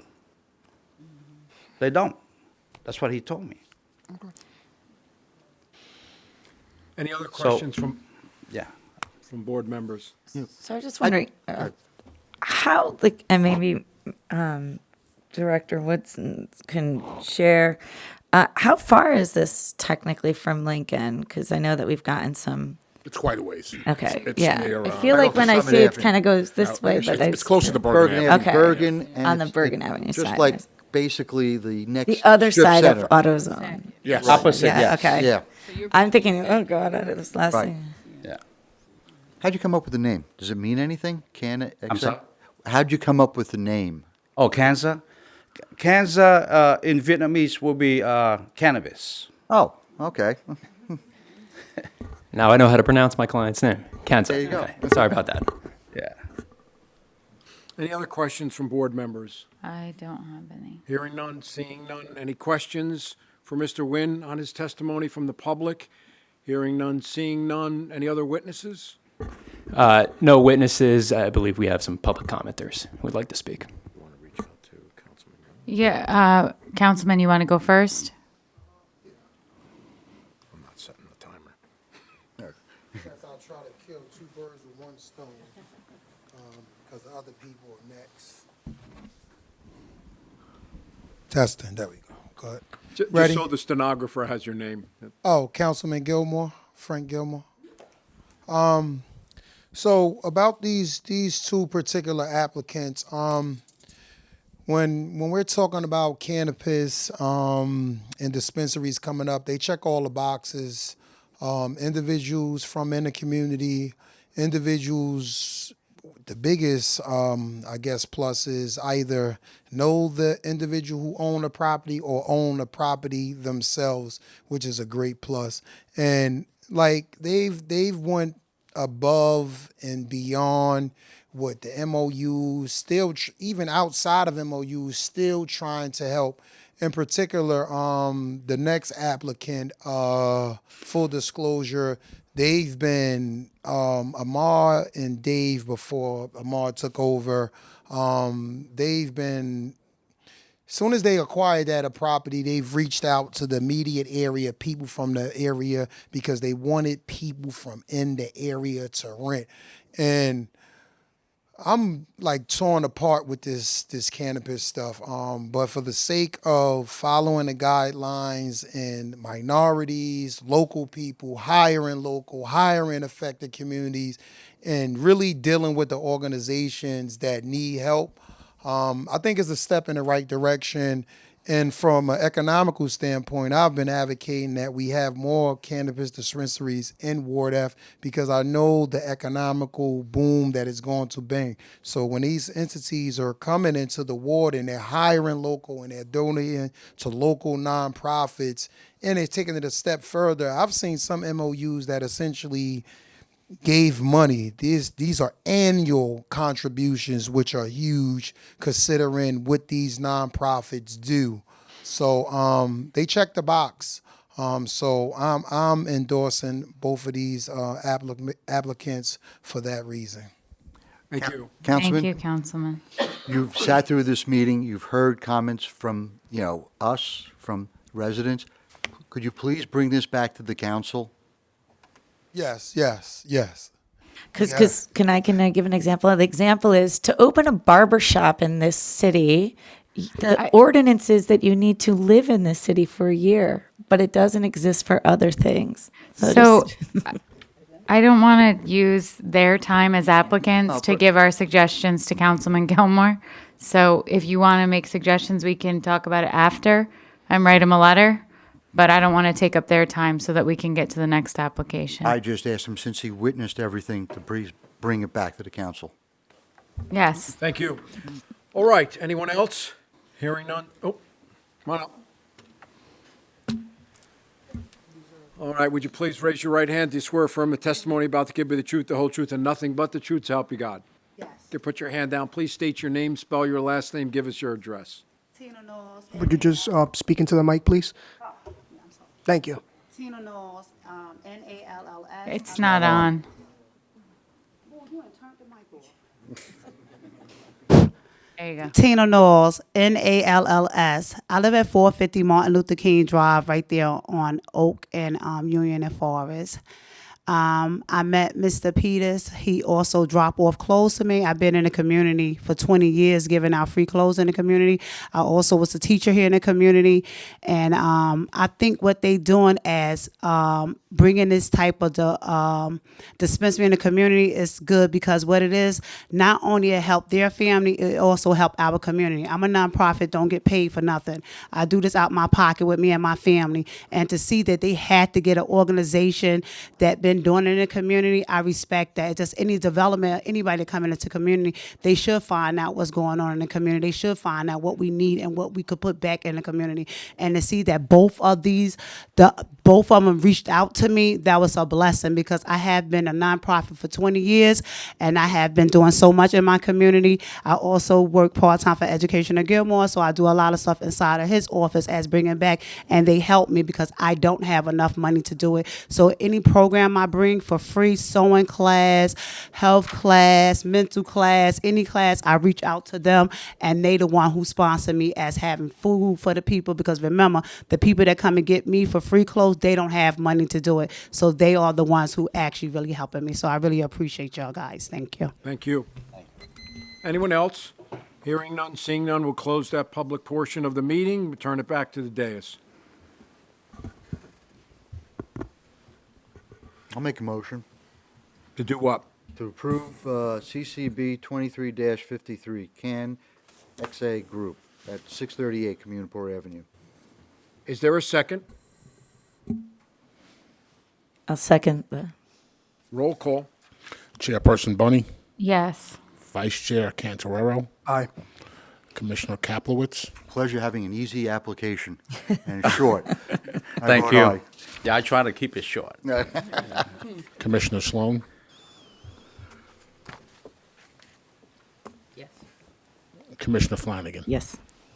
Motion carries. Congratulations. Best of luck. Thank you. Thank you. Hold on, I didn't finish. That's 03. Okay, let's call up the last one, which is CCB 23-54 Harbor City Outreach LLC, located at 135 Monticello Avenue.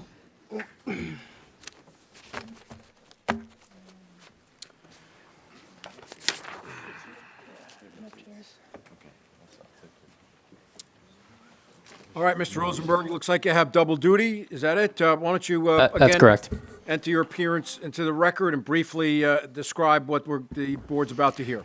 Zachary Rosenberg, Bressler, Amory, and Ross. I'm also here with my colleague, Nick Camiotti, also Bressler, Amory, and Ross. His name is on the application. Nice to meet you all. Nice to meet you. Good evening again. Our client is Harbor City Outreach, and they're seeking to open a Class 5 retail dispensary in Ward F. The property address is 135 Monticello Avenue. Property is already owned by the applicant. Hold on, Courtney's stepping away, so. Just going to the bathroom. So, Okay, well, I'm then sorry. we'll wait, because if she doesn't hear it, she can't vote, which Okay. doesn't help you, so. Let's make a, No problem. hopefully it's 20 on the full. You ready to go there, Maynard? Let me just say something. Board members, please forgive me, but Jeff, Courtney, you guys are having side conversations. I'm getting old. I can't hear you guys and the testimony that's coming over there. And I can see every once in a while our very patient stenographer squints when that's going on. You cannot have these conversations. If you're going to say something, say it into the microphone. And anyone that leaves the dais has to ask the chair if you can leave, only because we've got to stop everything. Otherwise, some judge is going to say, wait a minute, did somebody leave and they voted? And I'm the guy who constantly gets screamed at. So please forgive me, but that's what we have to do. And I apologize, and it won't happen moving forward.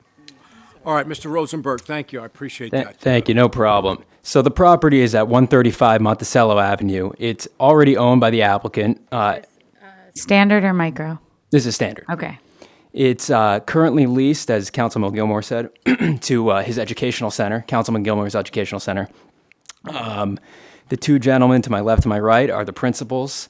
So they own it, but it's currently his Currently- educational center. It's leased to Councilman Yeah, Gilmore's okay, educational okay, center. Correct. got it. Yes. The two gentlemen to my left and my right are Robert O'Hare and Amar Modi. They've been business partners for a long time. They've owned and managed multiple properties in Jersey City, which are focused on affordable housing, including properties in Ward F and in this neighborhood specifically. So they're very excited about this opportunity. And with that, I'd like to introduce my first witness, Robert O'Hare. Welcome, Mr. O'Hare. Please raise your right hand. Do you swear from the testimony about to give you the truth, the whole truth, and nothing but the truth, so help you God? I do. Put your hand down. Please state your name, spell your last You name. got to speak into a microphone. So Robert O'Hare, capital O apostrophe, capital H-A-R-E. And your address, please.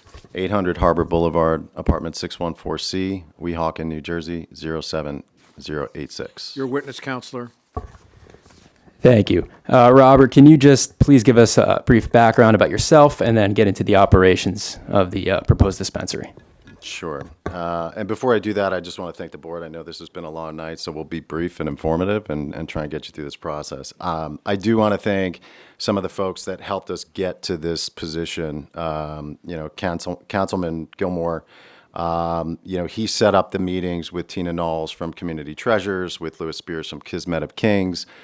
He connected us with a lot of the small businesses within the community. So before we even made this decision to embark on this new venture, we took the opportunity to try and understand why it is that they were interested in a dispensary in that location. Amar and I had previous plans where we were just going to look to increase the density. We own 2 adjacent properties, and we have since switched to now what we're sitting in front of this board for today.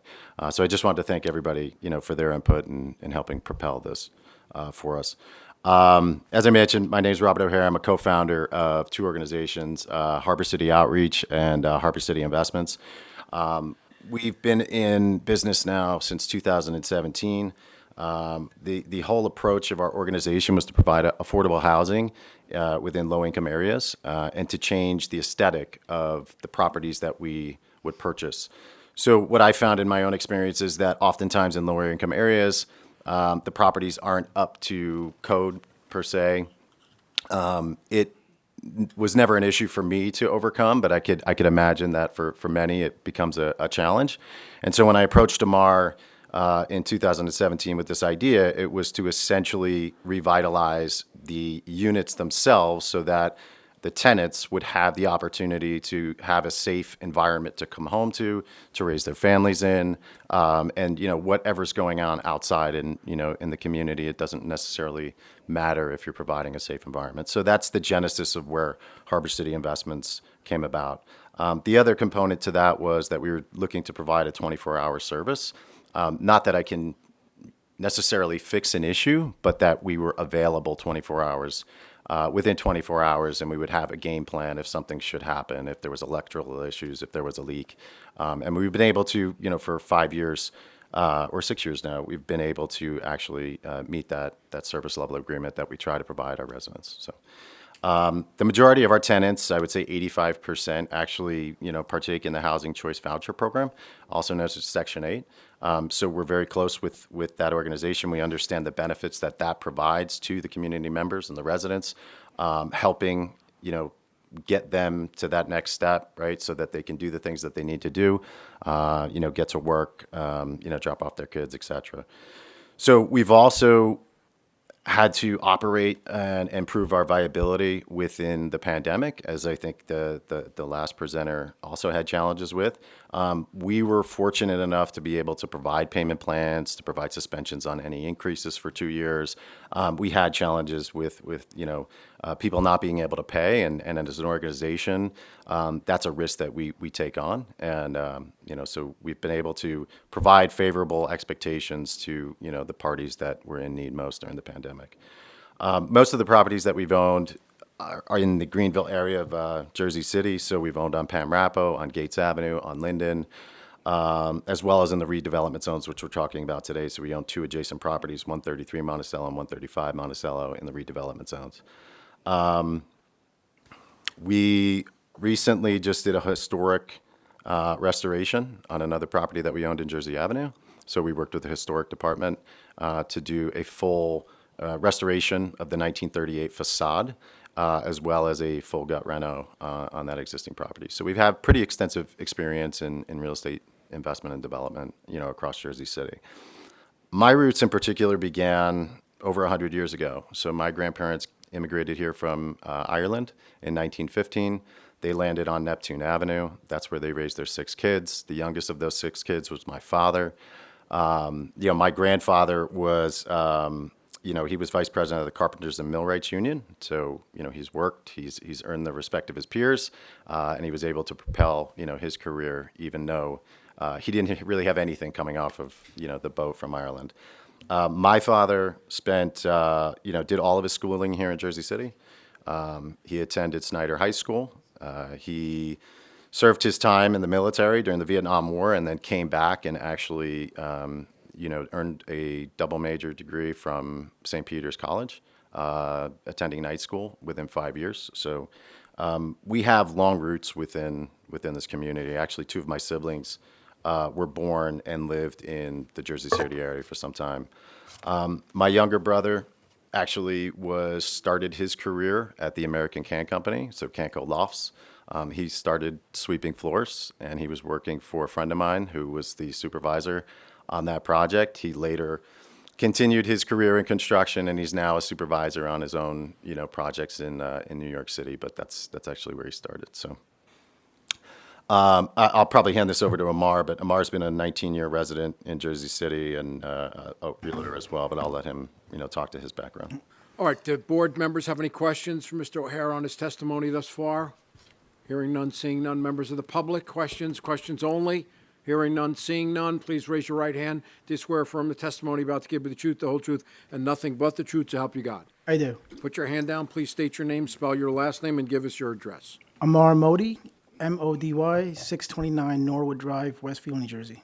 All right, your witness, counselor. Thank you. Mark, could you please tell the board about your background? Sure. I'll give you a brief background about me. So my parents immigrated to this country in 1987 when I was 8 years old.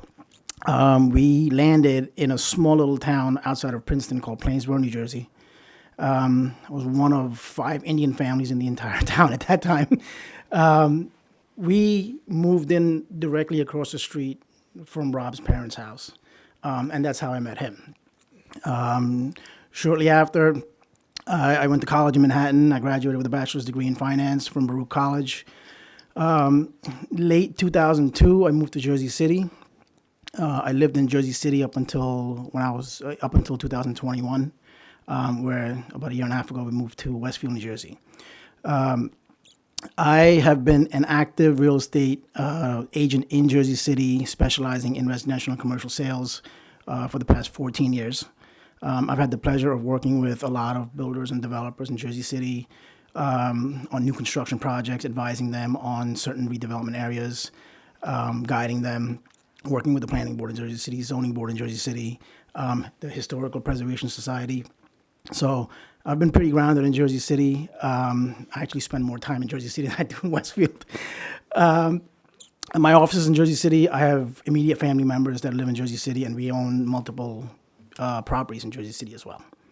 So that's a little bit about me. I'm going to go into the hiring strategy, if you may.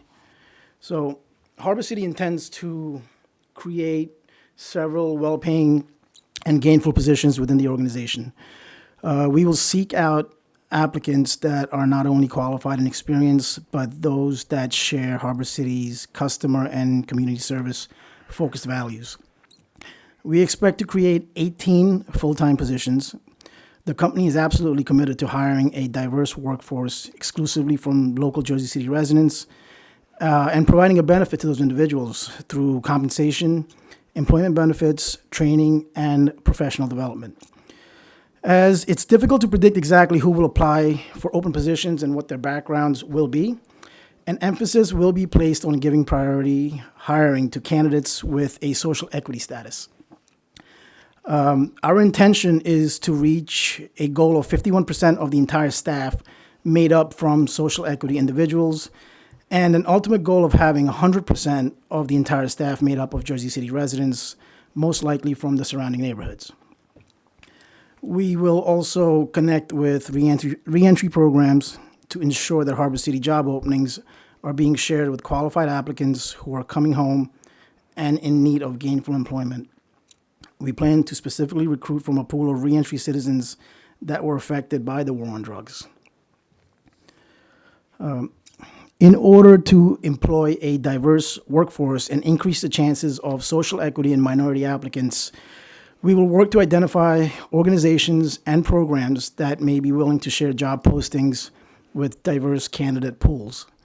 We also intend on using targeted ad bulletins, both virtual and non-virtual, which will have a thorough reach in the community of Jersey City.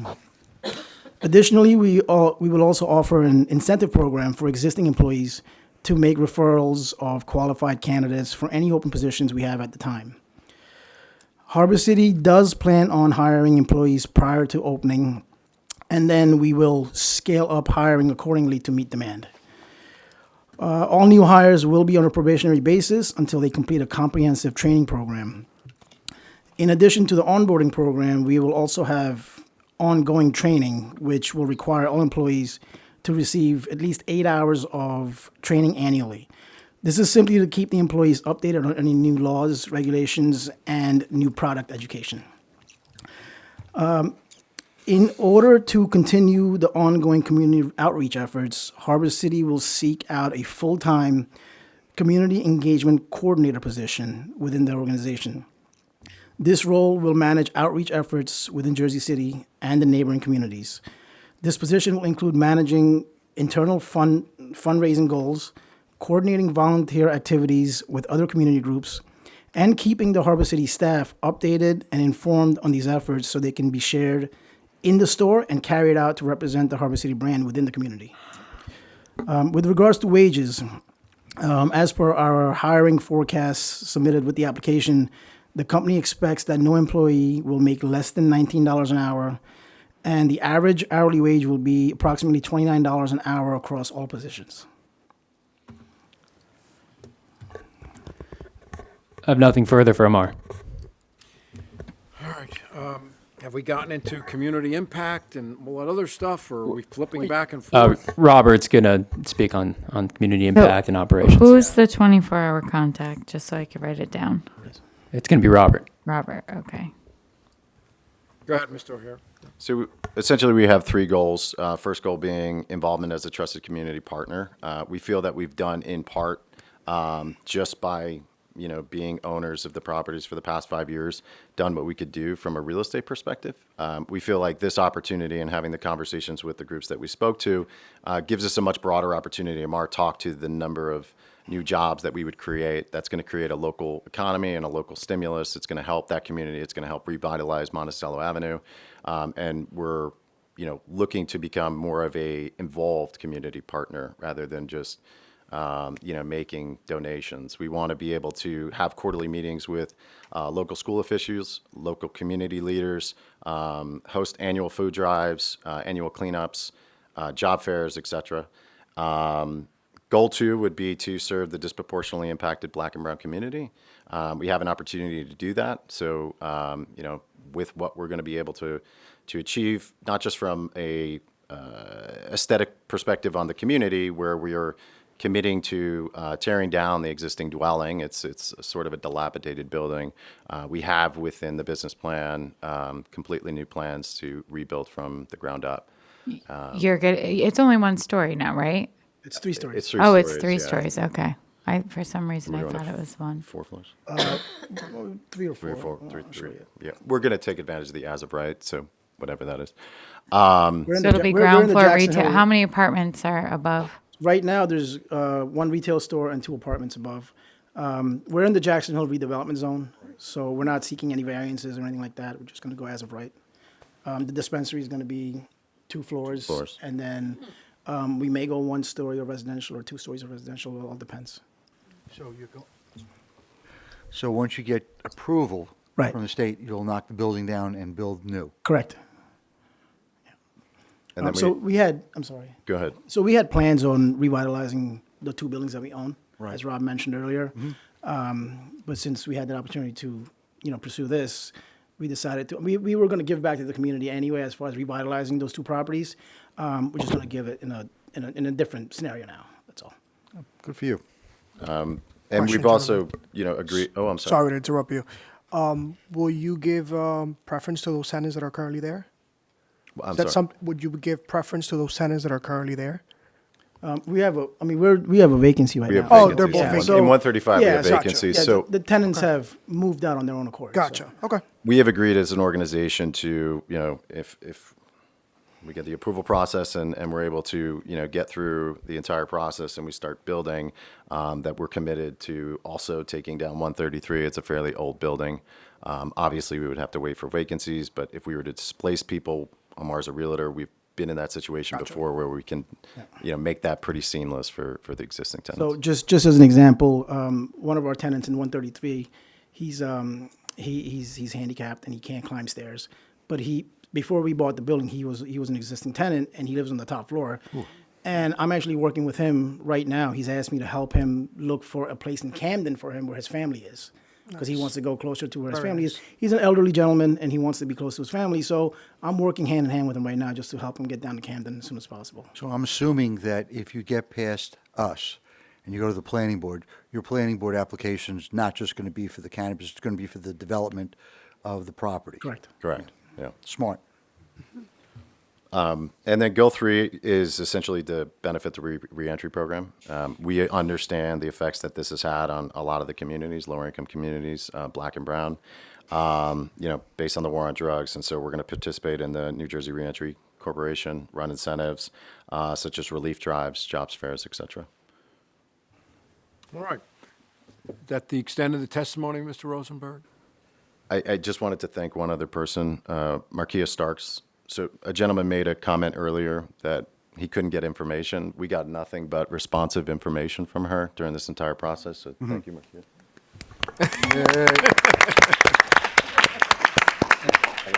And I second that, because she's been nothing but a delight. All right. That's We're great all to big hear. Marquia fans, so. Yeah. Marquia used to live at 135 Monticello. I didn't want to mention that. But. Oh, really? Okay, so And I have nothing further for Robert. I don't think we touched on security at all. Just, we've read the plan, but just for the record, can you just give a very brief overview? Sure, I'll keep it brief. So I've worked in the field of security. I was head security at concerts 15 years ago. And then Bigger back then. I was in my 20s at the time. And then in my 30s, I worked at nightclubs, so I'm very familiar with some of the challenges that you had. I think a lot of the concerns that some of the community members brought up with regards to obstruction, the feeling of having a dispensary in those communities. I think what we've done is try to identify those issues in advance of that, specifically and deliberately have done design work to account for the fact that this is not a New York City sidewalk, right? So you have to have people coming in, and at the same time, it's not just a Nike retail store where you can just walk in and out, buy your merchandise, and leave.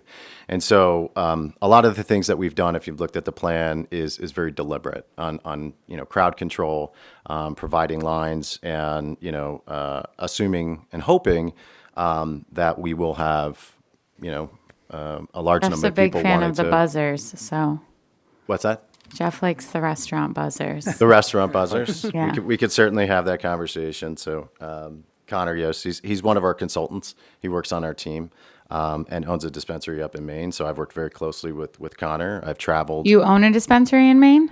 Oh, very nice. Nice. And so what made you want to go from real estate to cannabis? Connor. I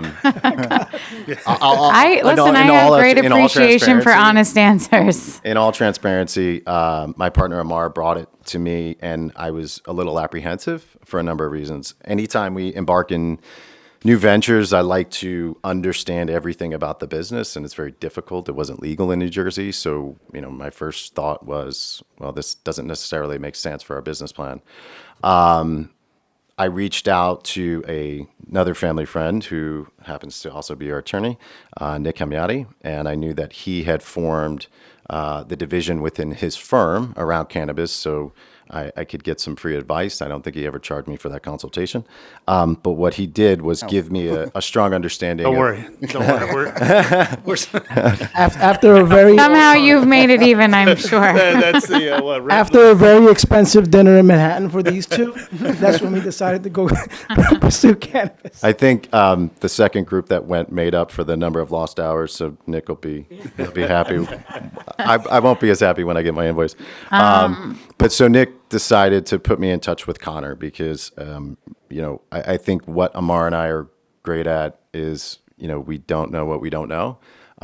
So we've made an investment in advance of this meeting, to not only attorneys, but also working with the consultant group to outline all of the requirements, as the board has laid them out, putting the business plan together, understanding the dynamics of a business like this, what the impacts are. And I think it was through that dinner that Connor, really explained that, this does have a positive impact in the community, Yeah. and that he's worked directly with that. What was my question that just came to me? I'll think of it. I think it was around security, more or less. No, Oh. No, it wasn't around security. It was something else. Give me a second to think. Keep talking, and it'll come to Okay. me. I'll tell you one thing that disappointed me in your application, and could be a deal killer. Your target market is tier 1 and tier 2, 25 to 45. And older adults, third tier. largest growth. Largest growth of the industry is. Yeah, absolutely. Oh, no, I must yeah. be tier 4 at that point. Jose and I are not offended at all. I don't.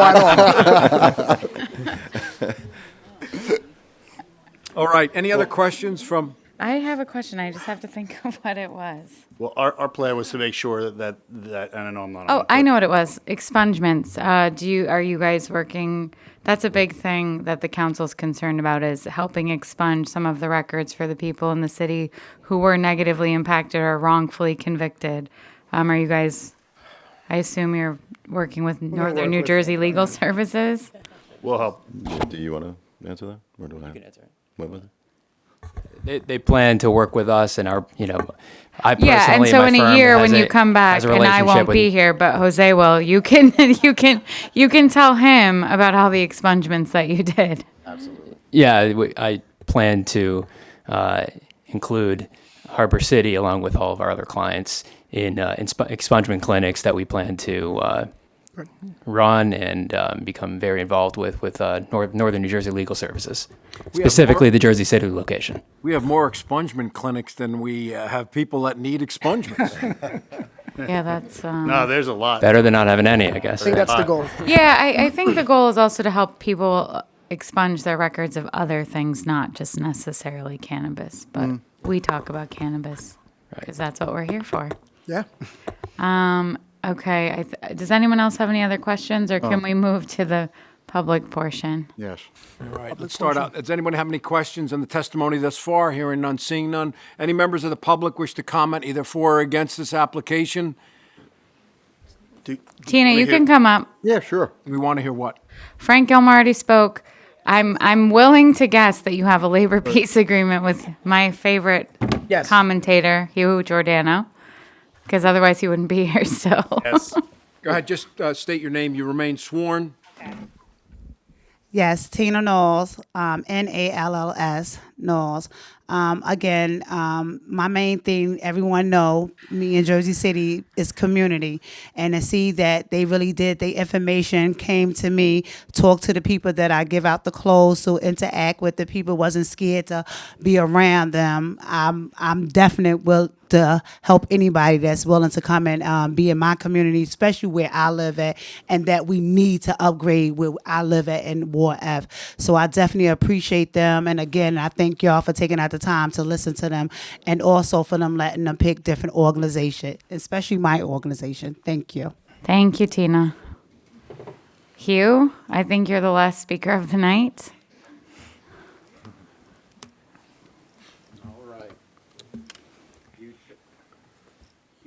Oh, okay. Hugh Giordano, Even the microphone is tired of hearing my voice.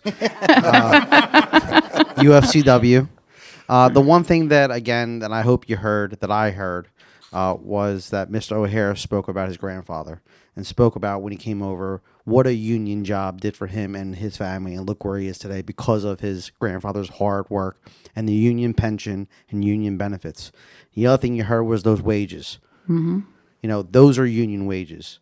And we're going to do everything we can to not only help with the wages, but with the health care, the retirement, the dental, the vision. We're going to do the same thing for these workers, and he's going to create these same type of jobs as his grandfather had. So I'm very proud to support this applicant. Thank you. Thank you.